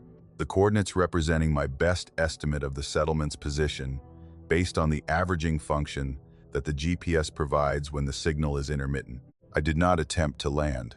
The settlement showed no landing area, no clearing large enough for the Mi-8's rotor diameter, and the mission was the supply delivery to Udakni, and the diversion had already added time to the flight. I recorded the coordinates and the sighting in the log. G and I continued to Udakni, where the instruments corrected themselves as I approached the mine's navigation aids, and the supply delivery was completed without further incident. I returned to Yakutsk that afternoon. I filed the flight report, including the instrument anomaly, the diversion, and the settlement sighting. I checked the coordinates against the regional maps. The maps showed taiga at those coordinates. The maps showed forest and nothing else. No settlement, no village, no registered community. The maps showed the same unbroken boreal forest that the route crosses for hundreds of kilometers in every direction. I reported the sighting to the Regional Administration Office in Yakutsk. The Sakha Republic maintains a registry of all inhabited settlements, the comprehensive list that the federal census uses and that the regional government updates as communities are established or abandoned. The registry showed no settlement at the coordinates I provided. The administration officer checked the surrounding area, expanding the search to a radius of about 50 kilometers from my recorded position, accounting for the GPS uncertainty. No registered settlement existed within 50 kilometers of the coordinates. I went to the historical archives. The Sakha Republic's Historical Service maintains maps and records dating to the pre-Soviet period. The documents that record the settlements that existed before the Soviet consolidation programs of the 1930s and 1940s, the programs that relocated rural populations from dispersed villages to centralized collective settlements as part of the Soviet modernization agenda. The historical maps showed a settlement at approximately the coordinates I had recorded. The settlement was named Ust-Dyuk-Tai. The records indicated a village of about 80 people, a Yakut community that had existed at that location since at least the late 1800s, a settlement that the historical records described as a farming and trapping community, occupying about 15 to 20 structures along a central road. The records showed that Ust-Dyuk-Tai had been decommissioned in 1938. The entire population, about 80 people, had been relocated to a collective settlement about 200 kilometers to the east. The village had been officially removed from the maps. The buildings had been left standing because the remoteness made demolition impractical. El and the taiga would, the Soviet planners assumed, reclaim the structures within a few decades. The village had been officially non-existent for 85 years. I looked at the historical description of Ust-Dyuk-Tai. The records described a village of about 15 wooden structures arranged along a central road, log construction, pitched roofs, animal sheds and storage buildings behind the main houses. The description matched what I had seen from 300 meters altitude in the January twilight. The building count matched, the arrangement matched, the construction style matched. I went back to the regional administration. I told them what the historical records showed. I told them that the settlement I had seen from the air matched the description of a village that had been decommissioned in 1938. The administration officer listened. He said the buildings could not still be standing after 85 years. He said wooden structures in the taiga deteriorate rapidly once maintenance is withdrawn. He said the snow load collapses roofs within 10 to 15 years. He said the freeze-thaw cycle destroys the log walls within 20 to 30 years. He said a village abandoned in 1938 would be a collection of collapsed foundations and scattered logs by now, not the intact, roofed, chimney-smoking structures I described. I told him about the smoke. He was quiet for a moment. He said smoke means fire, and fire means people, and people at an unregistered settlement in the Sakha Republic taiga would be known to the regional administration because the administration conducts aerial surveys and satellite monitoring of the territory, and an occupied settlement would be visible on the satellite imagery. He checked the satellite imagery for the coordinates. The imagery showed taiga, forest. The satellite photographs, taken in the summer when the forest canopy is full, showed a continuous boreal forest with no clearing, no structures, and no evidence of human habitation. The satellite showed a forest. I saw a village. The satellite imagery and my visual observation from an altitude of 300 meters cannot both be correct. The satellite shows what the cameras record. I saw what my eyes recorded. The satellite shows taiga. I saw 12 to 15 wooden buildings, with smoke coming from the chimneys of a village that was emptied in 1938, and that has been officially non-existent for 85 years. I have flown the route 6 times since January. I have not diverted south to the coordinates.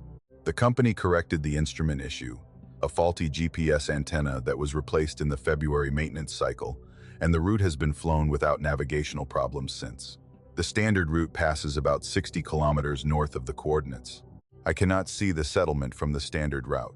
I would need to divert to see it. I have not diverted. I think about the smoke.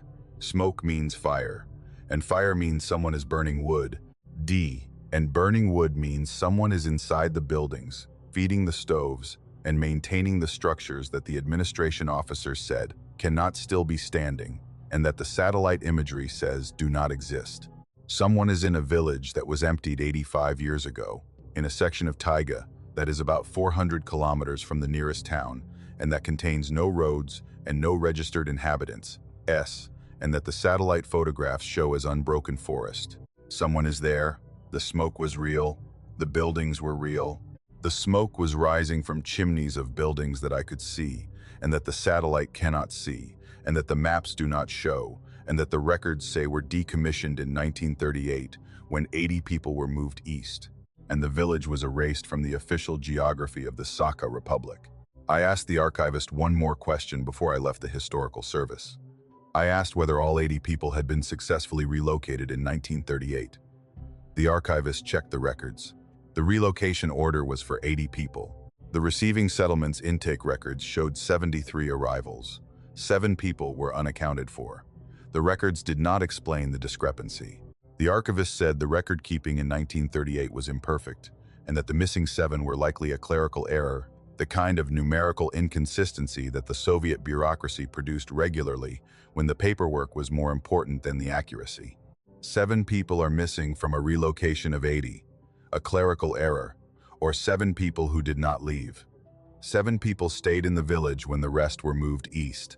7 people in a village that was erased from the maps, and that the taiga was supposed to reclaim, and that 85 years later is showing smoke from its chimneys and intact buildings.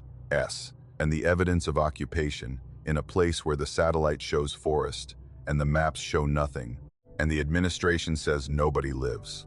7 people in 1938, and smoke from the chimneys. In 2023, the math doesn't work for 7 people living 85 years in isolation. But the smoke was there, and the buildings were there, and somebody is keeping the stoves burning in a village that doesn't exist. And I don't know who, and the records don't know who, and the satellite can't see them. And the maps have been blank at those coordinates for 85 years. And the smoke rises straight up in the cold, still air of the January twilight from chimneys that should have collapsed decades ago, in a village that should have rotted back into the forest in a section of taiga that nobody visits, and nobody monitors. And nobody remembers except the archives, and the 7 names that are missing from the relocation records, and that the archivist called a clerical error. Maybe it was. Maybe 7 names were lost in the paperwork of 1,938, or maybe 7 people were lost in the taiga of 1,938, and the smoke I saw in 2023 is the answer to what happened to them. An answer that raises more questions than it resolves. Because 7 people in 1938 would be dead by now. And dead people don't burn wood.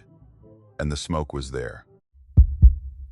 I spent 2 winters at a research station on Lake Baikal in southern Siberia, the Limnological Institute's field station near Listvianka on the southwestern shore, one of several research facilities that operate on or near the lake, conducting the ongoing scientific study that the world's deepest and oldest lake requires. Baikal is about 25 million years old. The lake occupies a continental rift valley, the tectonic fracture that is slowly pulling Siberia apart along a line that runs roughly northeast to southwest for about 630 kilometers, the rift producing the deepest freshwater body on Earth. The maximum depth, about 1,600 meters, the volume about 23,000 cubic kilometers, which is about 20% of the world's fresh surface water, contained in a single geological feature. The lake is not just large. The lake is ancient and deep in a way that produces a particular quality of presence. The sense that the water body you're studying has been here for 25 million years, and that it contains things that 25 million years of isolation and depth and cold have produced, and that the research is measuring what we can measure while the lake holds what it holds. In the 1,600 meters of water that the instruments reach, and the darkness below the instruments that the instruments don't reach. The research station is a modest facility, a cluster of buildings on the shore about 70 kilometers from Irkutsk, the city that serves as the administrative and academic base for Baikal research. The station houses about 12 researchers during the winter season, the reduced staff that the winter maintains when the summer fieldwork teams have departed, and the winter work focuses on the ice study, D, the under-ice biology, and the particular, specialized, cold water research that the frozen lake provides access to. I was there as a geophysicist conducting measurements of the ice properties, the thickness, the structure, and the acoustic behavior that Baikal ice produces as the thermal regime of the lake interacts with the atmosphere above and the water below. Baikal ice is extraordinary. The lake freezes between January and May, the ice growing to a thickness of about 1 meter to 1.5 meters, depending on the location and the winter conditions, the ice formation producing the particular, transparent, glass-clear surface that Baikal is famous for, and that is unlike the ice on any other lake on Earth. The clarity is a product of the water's purity. Baikal water is among the purest on Earth, the organic content so low and the mineral content so balanced that the ice that forms from it is transparent to a degree that seems artificial, the ice so clear, in places that you can stand on the frozen surface and look down through the ice and see the rocks on the lake bottom and the shallow areas near shore.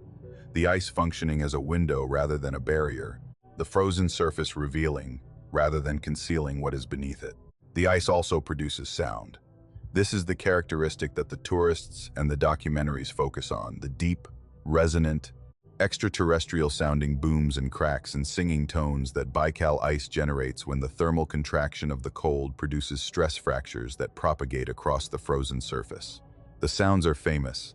The sounds carry for kilometers. The sounds are the product of simple physics.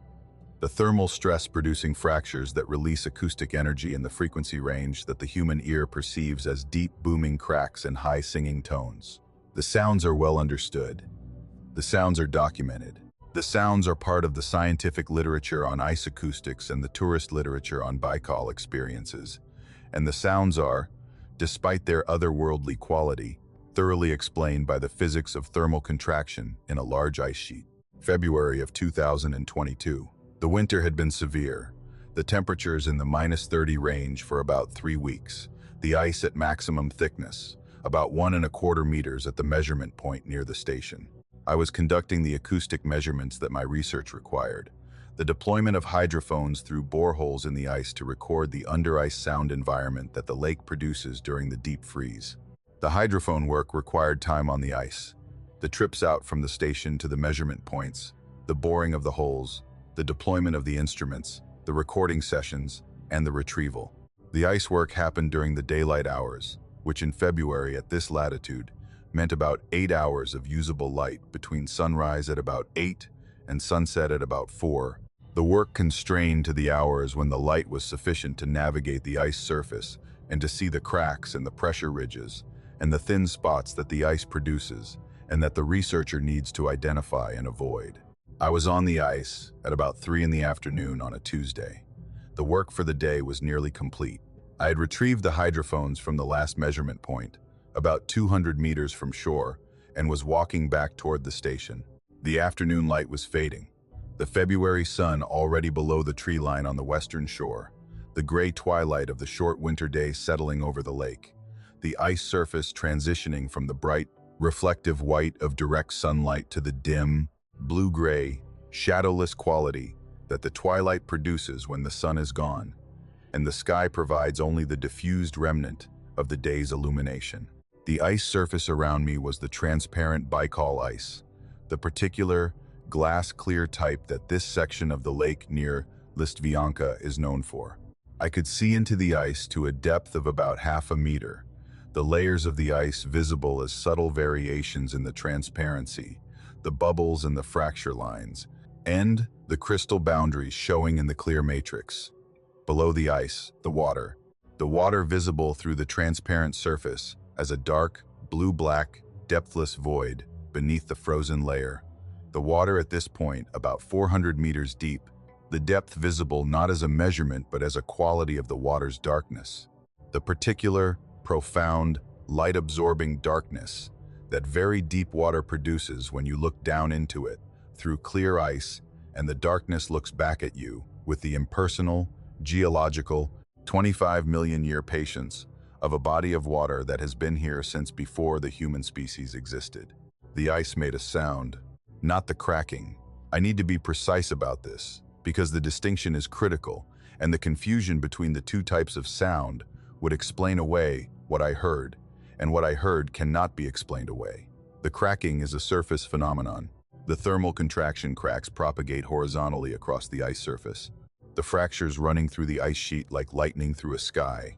The acoustic energy released laterally. The sound arriving from a direction and a distance that the listener can identify. The crack comes from the east, or from the west, or from somewhere across the surface, and the sound is directional, L, and the source is in the ice itself, the ice producing the sound through its own structural behavior. This sound came from below, directly below where I was standing. The sound was not in the ice. The sound was in the water beneath the ice. The sound was something striking the underside of the ice from below, the impact producing a vibration that transmitted through the 1¼ meter thickness of the ice and reached my ears and my feet simultaneously.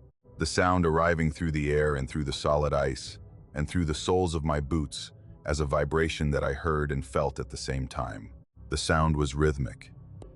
3 impacts, evenly spaced. Each impact is about 1 second apart, then a pause of about 3 seconds. Then 3 more impacts, the same spacing, the same intensity, the same rhythm. 3 strikes, pause, 3 strikes, pause. The pattern repeats with the regularity that only 2 things produce: machines and intention. The impacts were not random. The impacts were not the product of a natural process that happened to produce a pattern that the human brain interpreted as rhythm. The impacts were rhythmic, in the way that knocking on a door is rhythmic. The deliberate, evenly spaced, intentionally produced sequence of impacts that a conscious entity produces when it wants to create a pattern that another conscious entity will recognize as deliberate. I could feel the vibration through my boots. The impacts were hard enough that the energy transmitted through 1¼ meters of solid ice and reached the surface with sufficient force to produce a tactile sensation in my feet through the insulated winter boots that I was wearing. The force required to produce that level of surface vibration through that thickness of ice is substantial. The ice was solid. The ice was 1¼ meters of continuous frozen water. Whatever was striking the underside was striking it hard. I looked down. The ice was clear.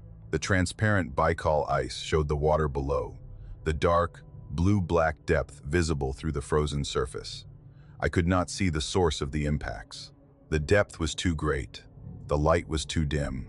The water below the ice was 400 meters deep, and the visibility even through clear Baikal water is limited to about 40 meters in the best condition, S, and the conditions at 3 in the afternoon in February.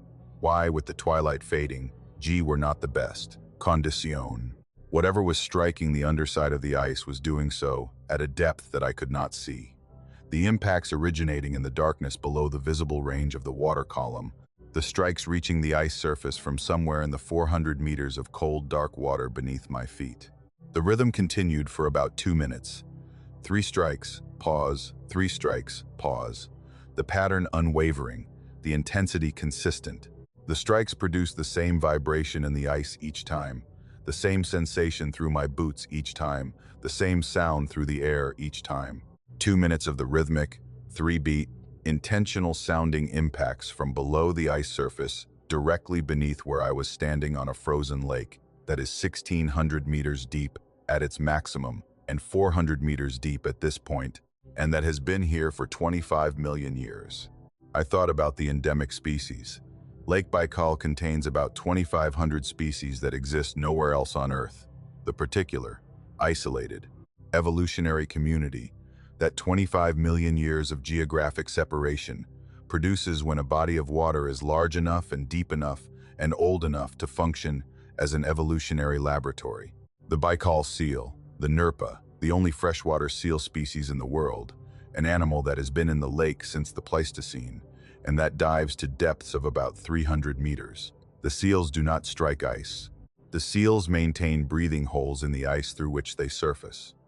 The seals do not produce rhythmic impacts on the underside of the ice sheet. No known behavior of the Baikal seal involves striking the ice from below in a 3-beat pattern. The amul, the primary fish species, the Golemianka, the transparent deep-water fish that is endemic to Baikal and that lives at depths of about 500 meters. The amphipods, the crustaceans that the lake produces in enormous numbers, constitute the base of the food chain. None of these species produces the behavior that I was experiencing. None of these species strikes the underside of the ice. None of these species produces rhythmic, patterned, 3-beat impacts that transmit through 1¼ meters of solid ice with sufficient force to vibrate the surface. The sound stopped. The stopping was as abrupt as the starting. The 3-beat pattern completed a cycle, E, and the pause began, N, and the next 3 beats did not come. The ice was silent. The vibration in the soles of my boots ceased. The gray twilight continued to fade. The lake surface was still. The ice was clear and transparent, showing the dark water below, and the dark water was silent, and the 400 meters of depth beneath my feet contained whatever had been striking the ice, and whatever had been striking the ice had stopped. I stood on the ice for about another minute. The silence was complete. The ice produced no further sound from below. The thermal cracking continued in the distance, the occasional booming crack from somewhere across the frozen surface, the normal acoustic behavior of the ice sheet, continuing while the abnormal behavior beneath my feet had ceased, the normal sounds from the surface, the abnormal silence from below. The ice was doing what ice does. Whatever was in the water was no longer doing what it had been doing. I walked back to the station.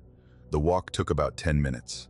I walked without stopping, and I walked with the particular, focused, don't-look-down attention that the experience had produced, the awareness that I was walking on a transparent surface, above 400 meters of water, in which something had been striking the underside of the ice, in a rhythm that nothing in the scientific literature explains, and that nothing in the Baikal fauna produces, and that the word that kept forming in my mind, and that I kept rejecting because the word is not scientific and the implication is not rational, was knocking. Something was knocking. From below, the way you knock on a door, 3 knocks, pause, 3 knocks, pause. The rhythm of the request. The rhythm of someone wanting to be let in. Knocking on the underside of the ice from 400 meters of dark water in a lake that is 25 million years old. I reported the acoustic event to the station's senior researcher. I described the sound, the rhythm, the duration, and the vibration. The senior researcher, a limnologist who had been working on Baikal for about 15 years, listened without interrupting. She said she had heard similar reports from other researchers and from the local fishermen who work the ice in winter. She said the 3-beat pattern had been reported several times over the past decade, always during the period of maximum ice thickness, always in the deep water areas, where the lake bottom is more than 300 meters below the surface. She said the phenomenon was undocumented in the scientific literature because the reports were anecdotal and the acoustic recordings from the hydrophones had not captured the specific pattern because the hydrophones were positioned to record the ice acoustics, the surface phenomena, not the under-ice impacts from great depth. She said one more thing. She said the local people, the Buryat communities on the eastern shore, have a term for the sound. She said the term translates approximately as the deep one asks. She said the Buryat tradition holds that the lake contains something in its deepest water that has been there since before the Buryat arrived at the lakeshore, and that periodically makes itself known by striking the ice from below. She said the tradition does not identify what the deep one is. She said the tradition says only that the deep one asks and that the answer is always no, and that the ice holds and the asking stops. And the lake is quiet again until the next time the deep one asks. I did not walk on the ice again after sunset. I completed my research during the daylight hours, and I stayed on the shore when the twilight came, and I did not stand on the transparent surface of Baikal ice in the dark with 400 meters of water below me, and the knowledge that something in that water strikes the underside of the ice in a rhythm that science cannot explain, and that the Buryat tradition calls asking. 3 knocks, pause. 3 knocks, pause. The deep one asks. The answer is no. The ice holds. The ice is 1¼ meters of solid frozen water between the surface and the depth. The ice holds. The asking stops. The lake is quiet. But the deep one asked, directly below where I was standing. The knocking came from below my feet. The deep one knew I was there. The deep one knocked where I was standing. The deep one asked, and the ice held. And I walked back to the station, and I did not walk on the ice after sunset, because the ice holds. But the deep one asks. And 25 million years is a long time to be asking, and the ice is only 1.25 meters thick, and the asking was directly below my feet, and the deep one knew exactly where I was standing. I work for the Russian Geological Survey, conducting mineral assessments in the Verkhoyansk range of northeastern Siberia, the mountain range that arcs across about 1,000 kilometers of the Sakha Republic, and that contains within its valleys and its plateaus the coldest temperatures recorded anywhere on Earth outside of Antarctica. The range is where Oymyakon is, the settlement of about 500 people that holds the record for the lowest temperature, measured in a permanently inhabited place, -67.7 degrees Celsius, recorded in 1933. A number that the mind registers as data, and that the body, if the body were exposed to it, would register as death within about 3 minutes. The Verkhoyansk range produces cold the way other mountain ranges produce snow or rain. The cold, not a weather event but a geological condition, the terrain creating the temperature inversions that trap the Arctic air in the valleys and compress it and cool it to temperatures that the physics of the atmosphere barely permits. The cold settling into the valleys like water into a basin and staying there for months. The winter temperatures routinely reaching -50 and occasionally reaching -60, and the cold producing the particular, material, almost solid quality that extreme temperature creates when the air itself becomes a medium that resists movement and that the human body experiences as a physical force pressing against the skin. The geological survey work in Verkhoyansk is winter field work because the summer is impassable. The permafrost that the range maintains thaws in the brief summer, and the terrain becomes a landscape of bogs, melt pools, and saturated ground that no vehicle can cross and no camp can be established on. The winter freezes everything solid, the permafrost reaching full depth, the rivers becoming roads, the terrain accessible by tracked vehicle, and ski and snowshoe across the frozen surface that the -50 temperatures provide.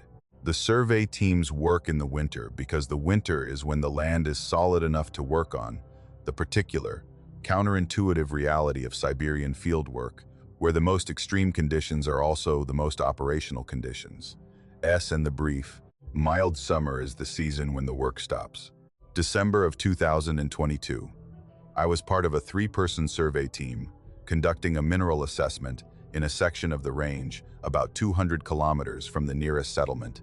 The nearest settlement being a small, even community that we had departed from 4 days earlier, on tracked vehicles that had carried us and our equipment and our supplies into the mountains to the survey area. The team was made up of Alexei, who was the senior geologist, and Pavel, who was a field technician. We had worked together on 2 previous surveys. The team dynamic was established and functional, the 3 of us operating with the particular, efficient, low conversation competence that field teams develop when they've worked together in conditions that don't permit inefficiency.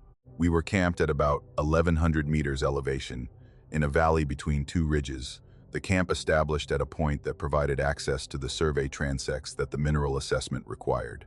The camp consisted of 3 tents, the 4-season mountaineering tents that the Geological Survey uses for winter fieldwork, the double-walled construction with the inner lining and the outer shell, the vestibule, and the ventilation system that 4-season tents provide for extreme cold operations. The tents were rated to -60. The tents were staked with the ice screw stakes that frozen ground requires, and guyed with the standard 4-point guy line system that provides stability against the wind that the mountain valleys channel. The 3 tents were arranged in a line about 5 meters apart, the standard camp configuration that the survey protocol specifies. The tents close enough for communication and far enough apart that each tent operates as an independent shelter unit. The first 3 days of the survey were normal. The fieldwork proceeded along the survey transects, the mineral sampling, the geological mapping, and the data collection that the assessment requires. The days were short, the December polar conditions producing about 3 hours of dim twilight between about 11 in the morning and 2 in the afternoon. The gray, diffused, barely functional light that the sun produces when it's several degrees below the horizon, and the light has to refract through the atmosphere to reach the surface. The rest was darkness. The temperature was consistently between -40 and -50. The wind was light, the valley providing some shelter from the mountain winds that the ridges above channel. On the evening of the third day, we returned to the camp at about 3 in the afternoon, the twilight already fading, the headlamps already on. We ate dinner in Alexei's tent, the largest of the three, the team gathering in one tent for the meal, the way the protocol allows when the conditions make outdoor cooking impractical. We discussed the next day's fieldwork. Pavel reported that his tent's outer shell had developed a small tear near the vestibule zipper that he had repaired with the cold weather tape from the repair kit. The evening was routine. We separated into our individual tents at about 8. The temperature was -48. The wind was calm. The sky was clear and showing the stars that the polar darkness and the dry atmosphere produce with the particular, overwhelming, crystalline density that the Verkhoyansk night sky displays when there is no light pollution within 200 kilometers and the atmosphere is cold enough that the moisture content approaches zero, and every star that the human eye can resolve is visible and sharp and unflickering.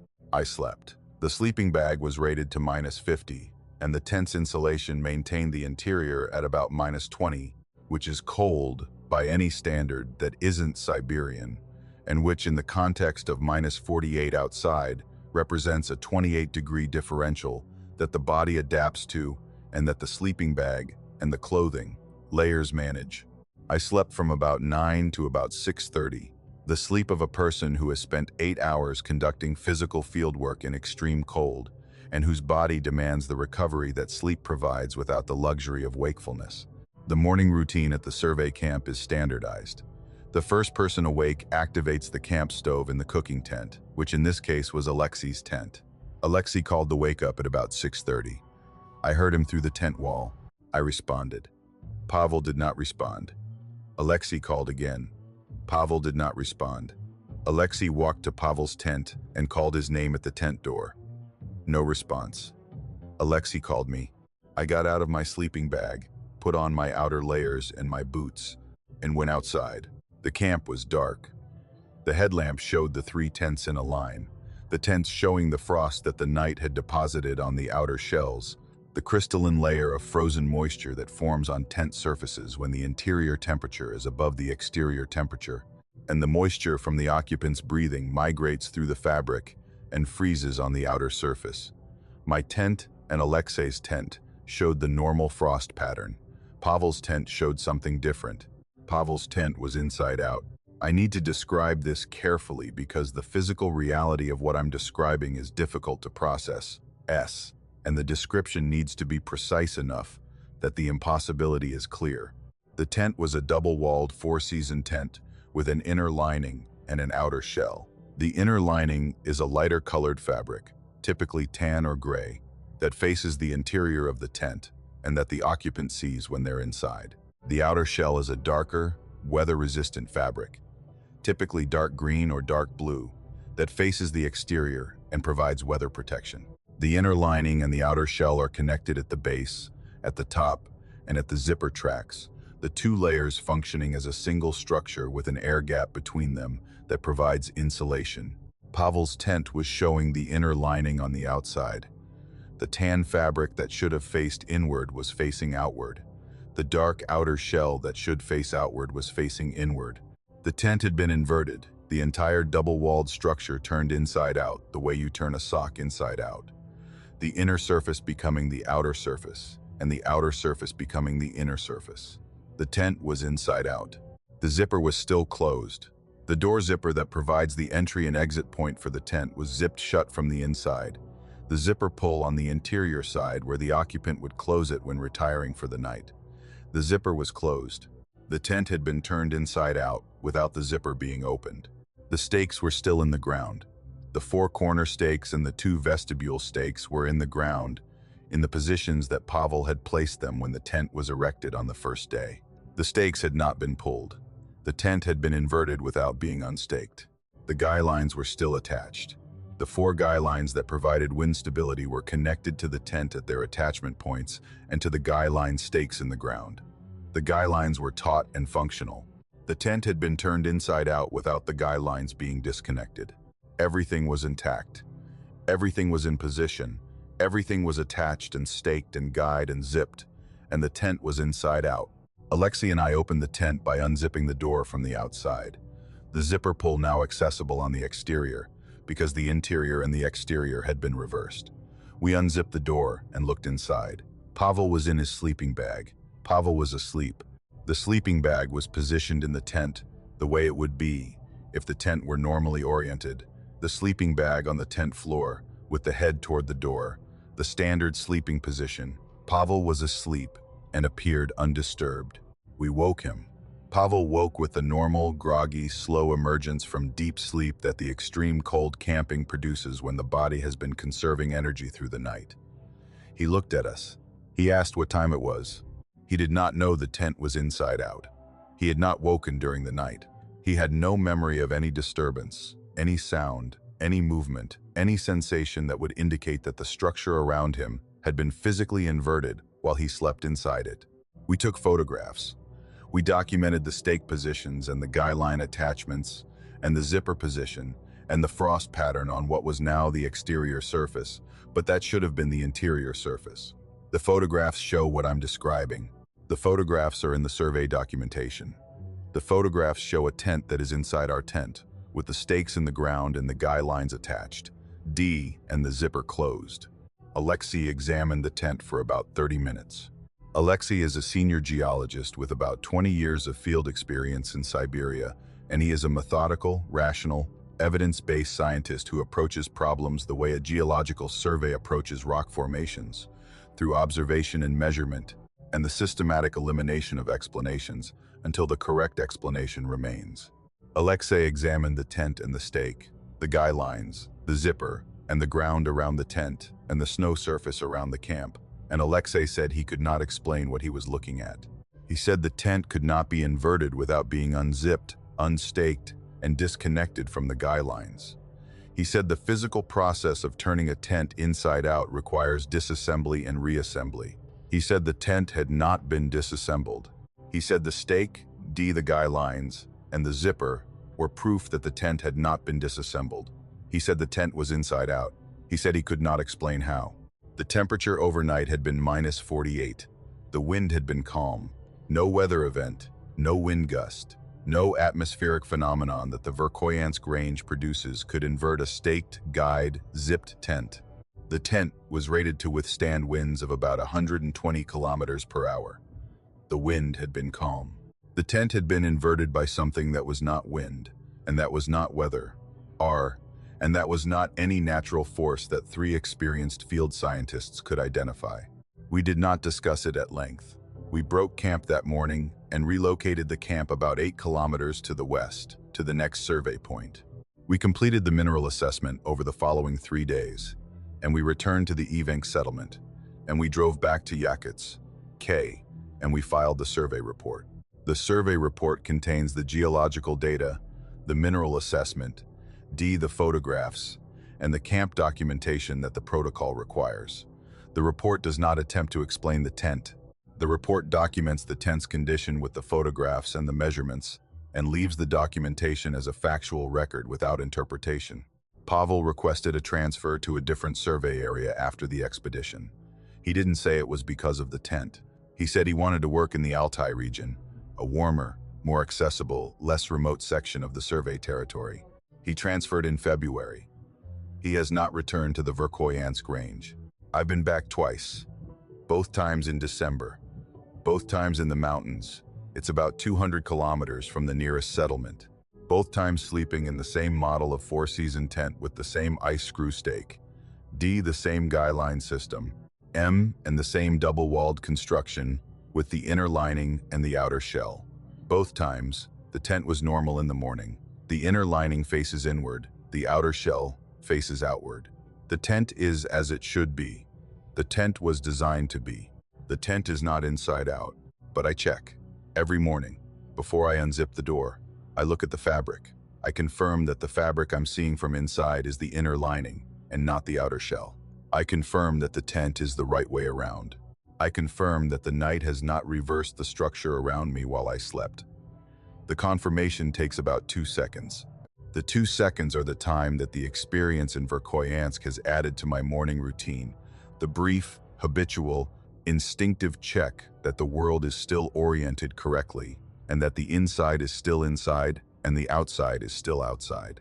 Because on one December night in the Verkhoyansk range, the inside became the outside, and the outside became the inside, and the tent was turned the wrong way around while a man slept inside it. And the stakes held, and the guy lines held, and the zipper stayed closed, and nothing woke the sleeper, and nothing explained the inversion. And the photographs are in the file, and the file is in the archive, and the explanation is not in the file, and is not in the archive, and is not anywhere that the Geological Survey's methodology can reach. The tent was inside out. The tent should not have been inside out. The tent was inside out anyway. And Pavel sleeps in the Altai now, and I check the fabric every morning. And the Verkhoyansk range holds what it holds in the valleys, where the temperature reaches -60 and the polar night lasts 21 hours. And the things that happen to tents in the dark don't have categories in the survey protocol, and don't have explanations in the geological record, and don't have names in any language that the scientists speak. I served in the Russian border guard at a post on the Chukchi Peninsula for 14 months, from August of 2021 to October of 2022. The assignment that the Federal Security Service's Border Guard Division rotates through the Arctic posts on an annual basis. The young conscripts and the junior officers cycling through the remote installations that monitor Russia's northeastern border with the regularity that the military bureaucracy requires, and that the soldiers endure because the alternative to enduring is a disciplinary process that nobody wants more than they don't want the Arctic. The Chukchi Peninsula is the easternmost territory of Russia, the land that faces Alaska across the Bering Strait, the roughly 65-kilometer gap of water and ice that separates Asia from North America, and that constitutes one of the most remote and least trafficked international borders on Earth.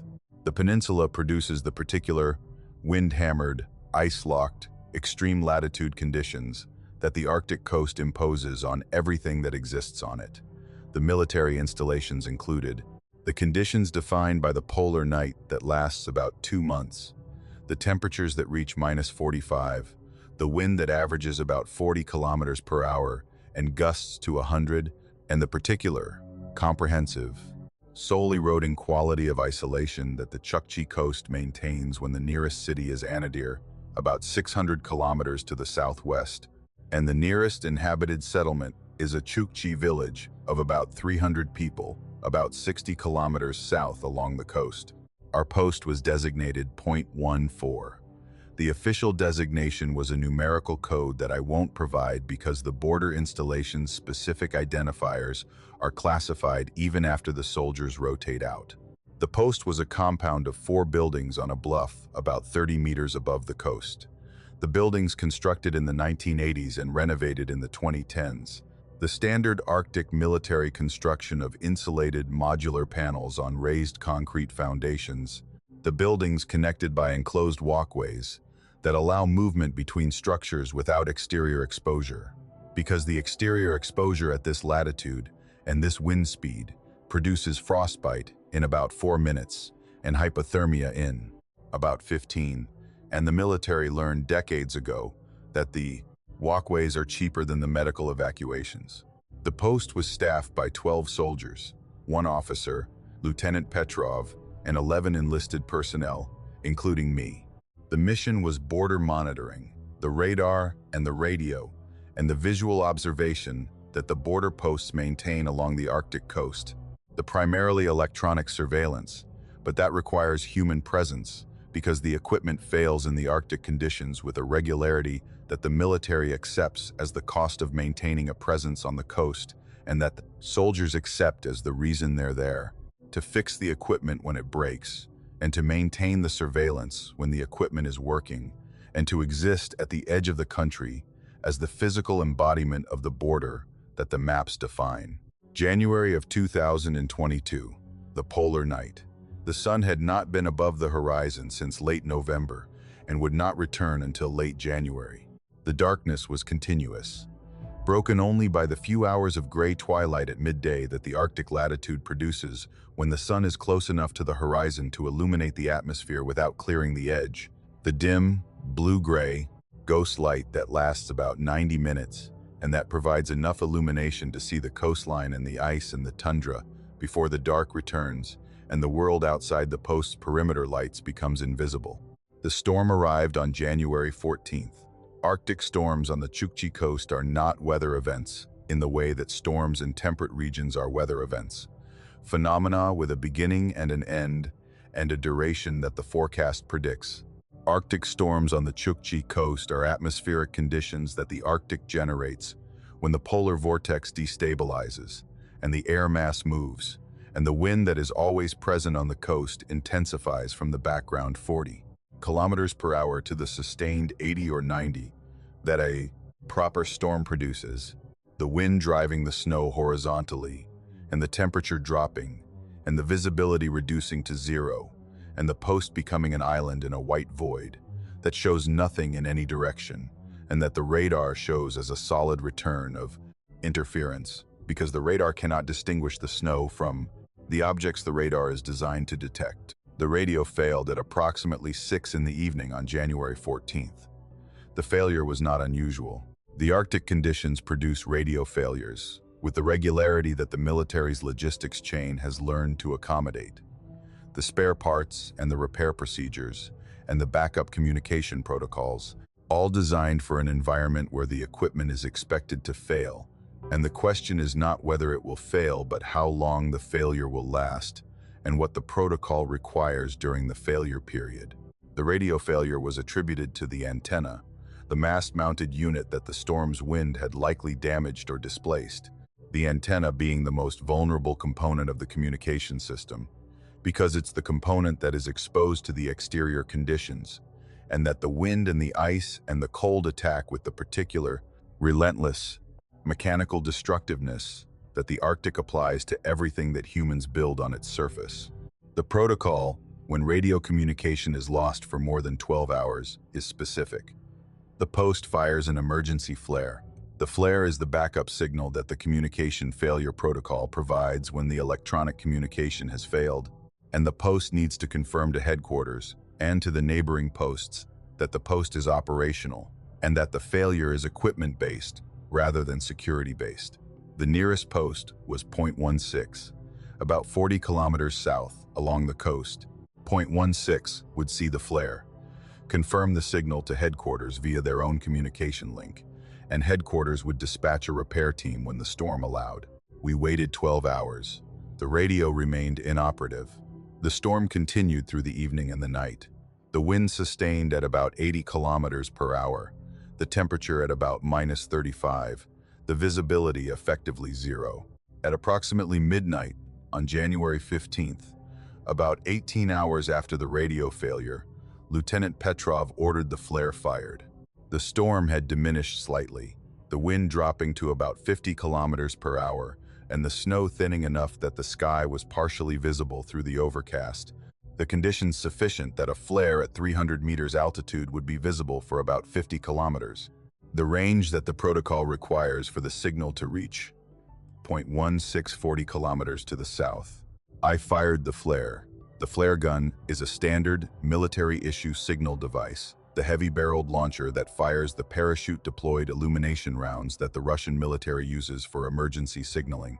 The flare climbed from the post's observation platform to approximately 300 meters.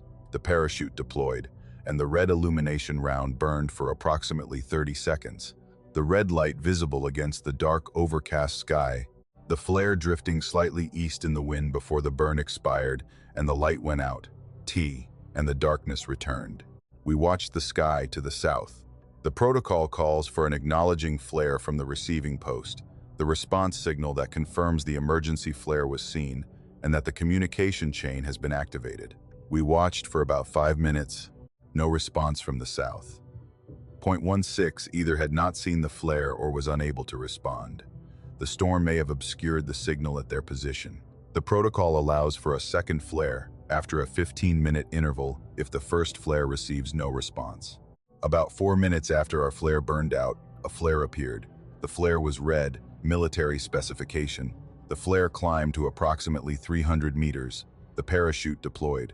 The illumination round burned with the steady, red, standard-issue quality that military flares produce. The particular, consistent, 30-second burn that distinguishes a military flare from a civilian signal or a natural phenomenon. The flare burned for approximately 30 seconds and then expired. The flare came from the north. The observation platform faces south, east, and north. The soldier on observation duty, Corporal Yevtushenko, was watching the south for Point 16's response when he saw the red light in his peripheral vision and turned and saw the flare to the north. He called it immediately. Flare, north, approximately 20 kilometers. The bearing and the distance estimated by the flare's apparent elevation and brightness are the standard military estimation that border guards are trained to perform. Lieutenant Petrov came to the observation platform. He confirmed the bearing, north, approximately 20 kilometers along the coast. The flare had risen from a position on or near the coastline, the trajectory showing the standard military launch pattern, the round climbing steeply, and then deploying the parachute at altitude and burning during the descent, the identical profile that our flare had produced 4 minutes earlier. The area 20 kilometers to our north is uninhabited. I need to be explicit about this. The area to the north of Point 14 along the Chukchi coast is tundra.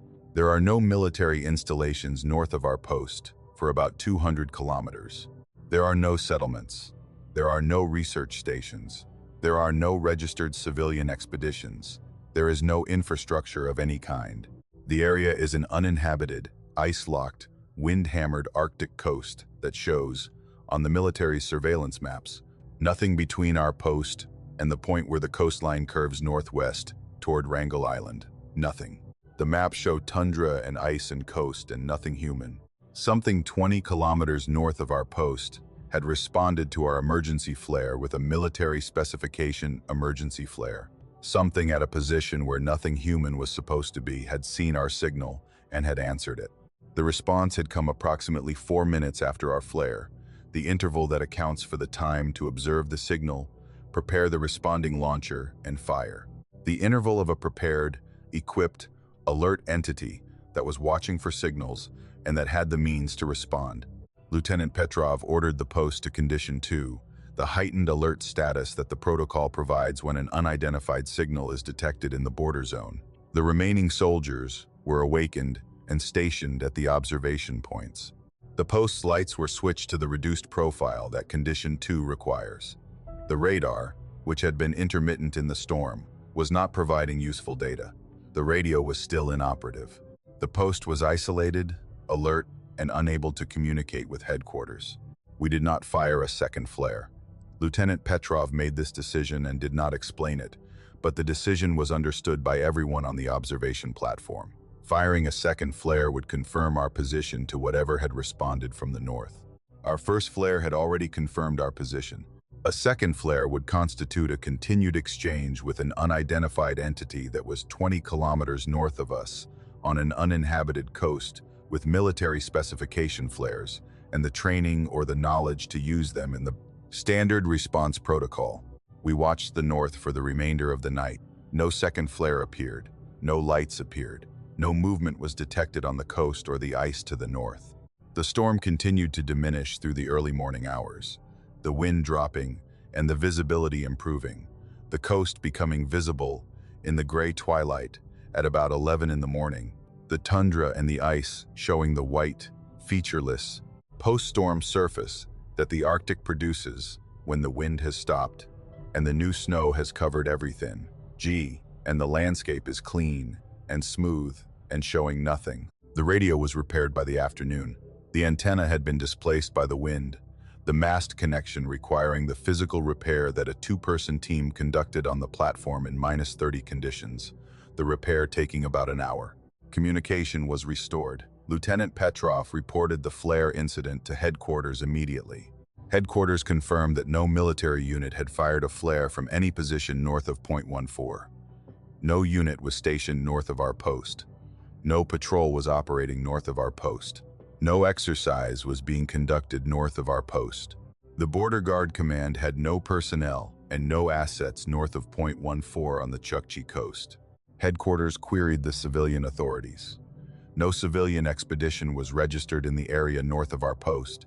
No scientific research team was operating in the area. No Chukchi community was located in the area. The area was uninhabited and unoccupied. D. And showing no registered human activity of any kind. The flare had been military specification. The red illumination burns for approximately 30 seconds at approximately 300 meters altitude with parachute deployment. This is not a civilian product. This is not available through commercial channels. Military specification emergency flares are controlled items distributed through the military logistics chain and accounted for by unit and by serial number. Whatever fired the flare from 20 kilometers north of our post had access to Russian military specification emergency equipment, or to equipment that produced an identical visual signature. Lieutenant Petrov filed the report. The report was classified at the appropriate level. The investigation that the headquarters conducted produced no explanation. The satellite imagery of the area north of our post showed the uninhabited coast, the tundra, and the ice that the maps had always shown. No structures, no vehicles, no encampment, no evidence of human presence. We served the remaining 9 months of the rotation at Point 14. The flare incident was not repeated. The coast to the north remained dark and uninhabited, showing nothing on the radar, nothing on the surveillance camera, and nothing through the observation optics. The post operated normally. The equipment failed and was repaired. D. And the border was monitored. The polar night ended, and the sun returned. D. And the summer produced the brief, bright, sleepless months that the Arctic provides before the dark return. D. And the next rotation of soldiers arrived, and we departed. I have not discussed the incident outside of the official channels until now. The classification of the report limits what I can disclose about the specific installation and the specific personnel. But the flare was real. The bearing was confirmed by multiple observers. The characteristics were confirmed as military specifications. The area was confirmed as uninhabited. Something on the Chukchi coast, 20 kilometers north of a Russian border post, during the polar night, in a storm, responded to an emergency flare with an emergency flare. Something that was equipped prepared end alert answered our signal from a position where nothing human was supposed to be. And when we did not fire a second flare, the something did not fire a second flare. The exchange was one signal and one response. The question and the answer. Our flare said we're here. The answering flare said we know. And then the coast was dark, and the storm continued, and the polar night continued. And whatever answered our flare from the uninhabited coast to the north went silent and has been silent since. But it answered. In the polar night, in the storm, from the dark, it answered. With a military flare that nobody in the Russian military fired. From a coast that nobody in the Russian Federation inhabits, something answered. And the answer came from the north, from the dark, from the ice, from the place where the maps show nothing, the radar shows nothing, the satellites show nothing, and something, in January of 2022, was watching the sky for signals and had the means to respond. Something answered. And we did not ask again.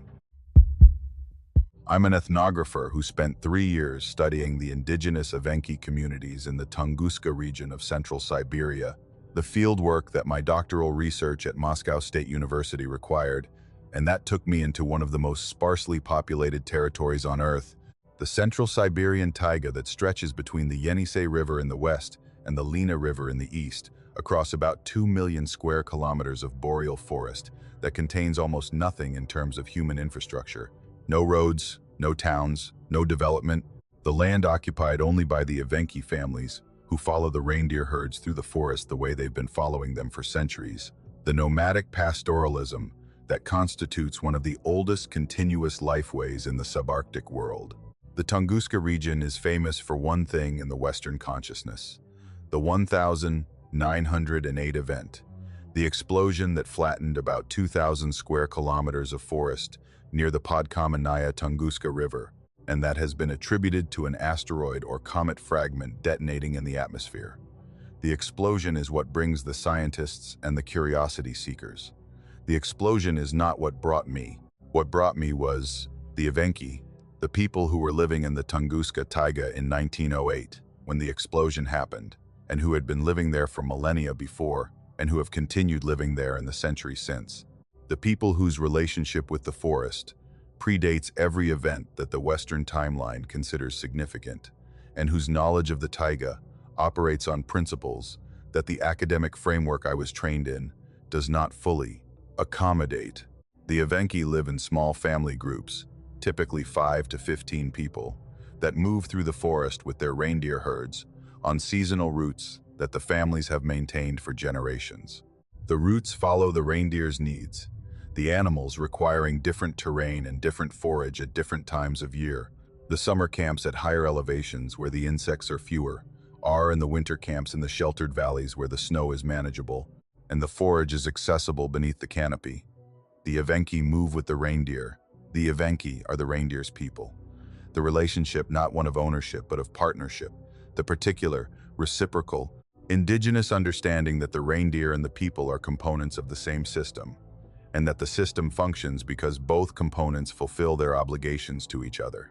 I lived with an Evenki family for about 6 months during my 3rd year of field work, from September of 2021 through February of 2022.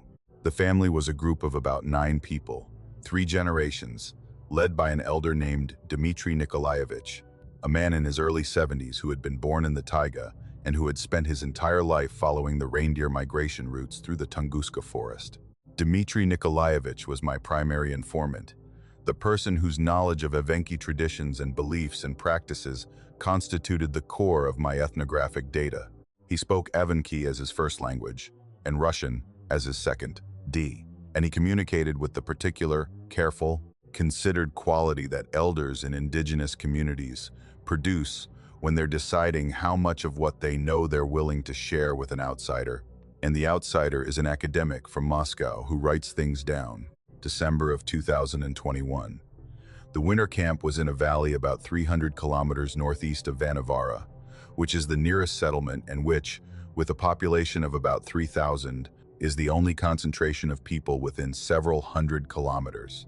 The winter camp showed the traditional Evenki construction, the chums and the storage structure, the reindeer corral, and the particular, functional, minimal quality of a nomadic camp that can be assembled, disassembled, and moved as the herding requires. The December conditions were severe. The temperature at the camp ranged between about -35 and -45. The daylight lasted about 3 hours, the sun barely clearing the horizon at about 11 and dropping back below it at about 2. The brief winter day producing a gray, shadowless illumination that lit the snow and the trees without warming anything. The conversation happened in the evening, in the chum, around the stove. The conversations with Dmitry Nikolaevich always happened in the evening because the evening is when the Evenki talk, the day being for work and the evening being for the stories and the knowledge that the community transmits through oral tradition.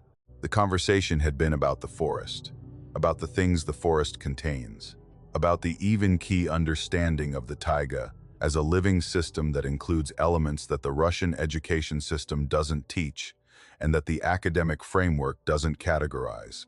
Dmitry Nikolaevich told me about the village.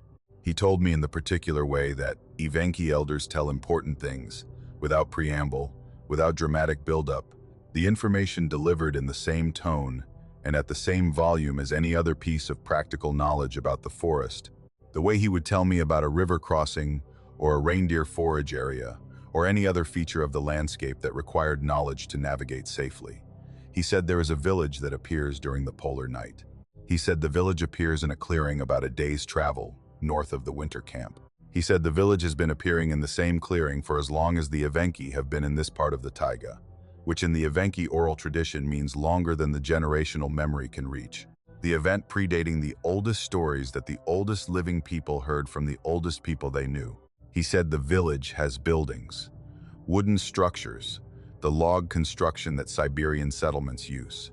He said the village has light, the particular warm yellow light that wood fires produce, the light visible through windows and from doorways. He said the village has the sound of people, voices, and activity, and the auditory texture of an occupied settlement, the sound of a community going about its evening. Then he said the village has no shadows. He said this in Evenki first and then in Russian, and the repetition was not for translation but for emphasis, the elder making sure that the specific detail registered with the precision that the detail requires. The village has no shadows. The buildings do not cast shadows. The light illuminates but does not produce the shadow that illumination creates when it strikes a solid object. He said the light in the village behaves differently from how light behaves in the physical world. The light illuminates surfaces, but it does not create the dark counterpart that real light creates when it encounters a real object. The buildings are lit, but they cast no shadow on the snow.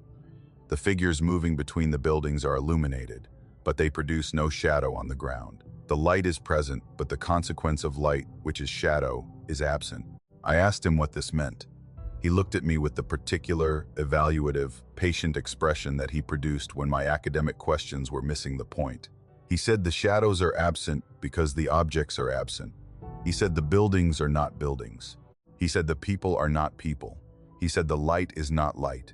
He said the village is not a village. He said the village is a display, the way a trap displays bait, the way a pitcher plant displays nectar.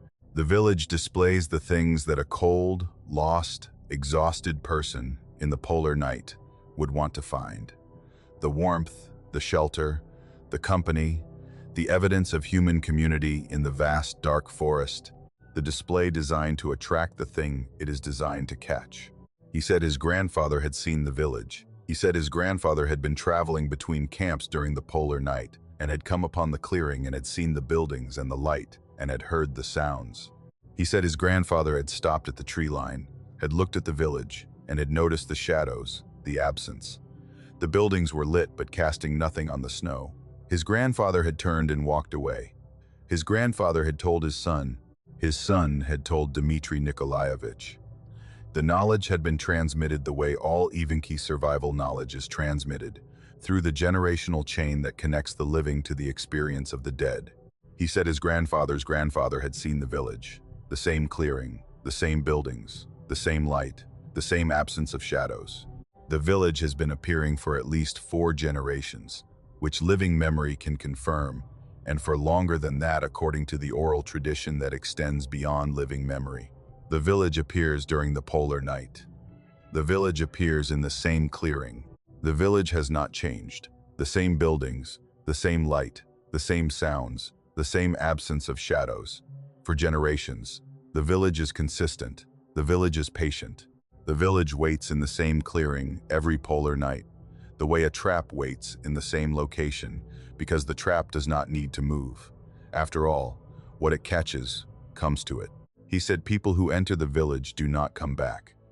He said this with the same matter-of-fact, practical, unsentimental delivery that he used for every piece of survival information about the taiga.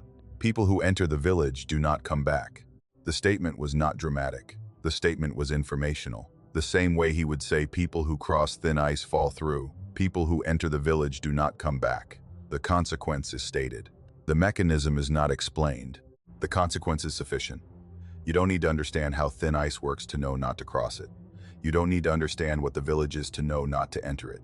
I asked him what happened to the people who entered. He said they were not seen again. He said the Evenki have lost people to the village over the generations. He said the losses are not frequent because the knowledge is transmitted effectively, and the Evenki children learn not to approach the clearing the way they learn, not to approach thin ice, and the losses that occur are the losses that happen when someone is alone and lost and cold. And the village appears, and the village offers everything that the person needs, and the person goes inside because the person is dying, and the warmth is there, and the shelter is there, and the village looks like salvation. He said the village catches desperate people. He said the village is designed to catch desperate people.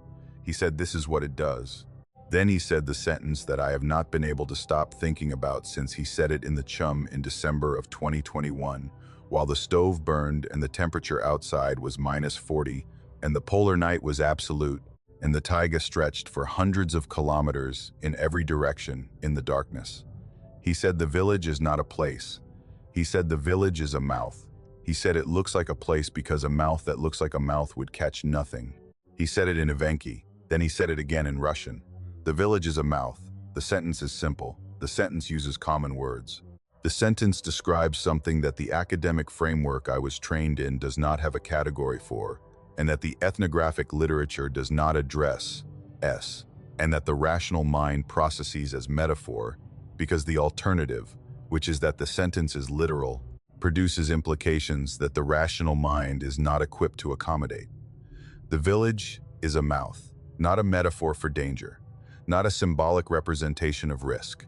A mouth, a thing that consumes, a thing that is shaped like something else, something welcoming, something safe, something that a cold and desperate person would walk toward in the polar night.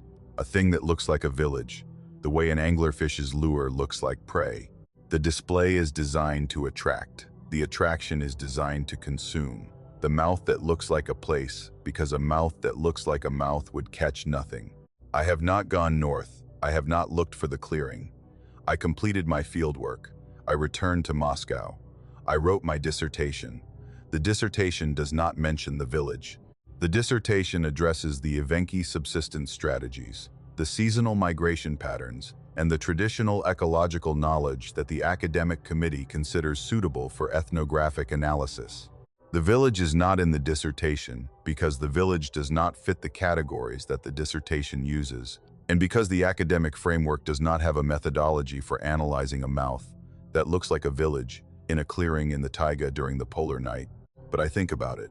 I think about the shadows, the absence, the buildings that are lit but that cast nothing on the snow because the buildings are not solid and the light is not real, and the village is a display. Why? And the display is designed to catch what it catches.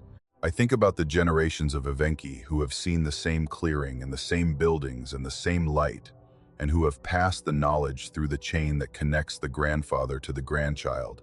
The chain that says don't go inside, the way every indigenous tradition in every landscape on earth says don't go inside. Don't look for it. Don't approach it. Don't enter it. The same rule, the same prohibition, the same knowledge that the old people carry about the things that the dark contains and that the young people receive without fully understanding, because the full understanding requires an encounter, and the encounter requires proximity, and the proximity is what the rule prohibits. Don't look for it. The same rule. In Siberia, in the taiga, in the polar night. The same rule that the Navajo carry in the desert and the Appalachian people carry in the mountains. And the Nenets carry on the tundra, and the Evenki carry in the boreal forest. Don't look for it. The rule is universal. The landscapes change, and the languages change, and the specific dangers change, but the rule doesn't change. Don't look for it, because looking for it brings it closer, because proximity invites the encounter, because the encounter is what the thing in the clearing is designed for. The mouth is patient. The mouth waits. The mouth looks like a village, because that is what works in the taiga in the polar night, the way it looks like whatever works in whatever landscape it occupies. The display changes. The mouth doesn't change. The consumption doesn't change. The rule doesn't change. Don't look for it. I haven't looked. I won't look. The elder said, don't look for it. And the elder has been right about everything else the forest contains. And the forest contains a mouth that looks like a village, and the village has no shadows. And the people who go inside do not come back. And the elder's grandfather knew, and his grandfather's grandfather knew. And the knowing is enough. The knowing is the protection. The knowing is the rule. Don't look for it. Don't go inside. The village is a mouth, and mouths don't give back what they take. 60 days of darkness, and the things that live inside it don't need light to find you. Lights that cross frozen lakes without leaving tracks. Radios that broadcast from abandoned camps, stoves that stay warm in cabins where no one lives, tracks that end in open snow, villages that cast no shadows. Which story stayed with you longest? Which one made the room feel darker? Tell us in the comments. And if you've lived through a polar night, if you've worked in the Arctic or the tundra, or anywhere the dark lasts longer than it should, and you saw something you've never told anyone, we want to hear it. Send your story to nocturnaldread720@gmail.com. If this is your first time here, consider subscribing. We bring new horror stories every week, and the dark places always have more to tell. Some things don't need the sun to go down. Some things have been waiting in the dark since before the sun came up. Until next time, stay in the light. This has been Nocturnal Dread.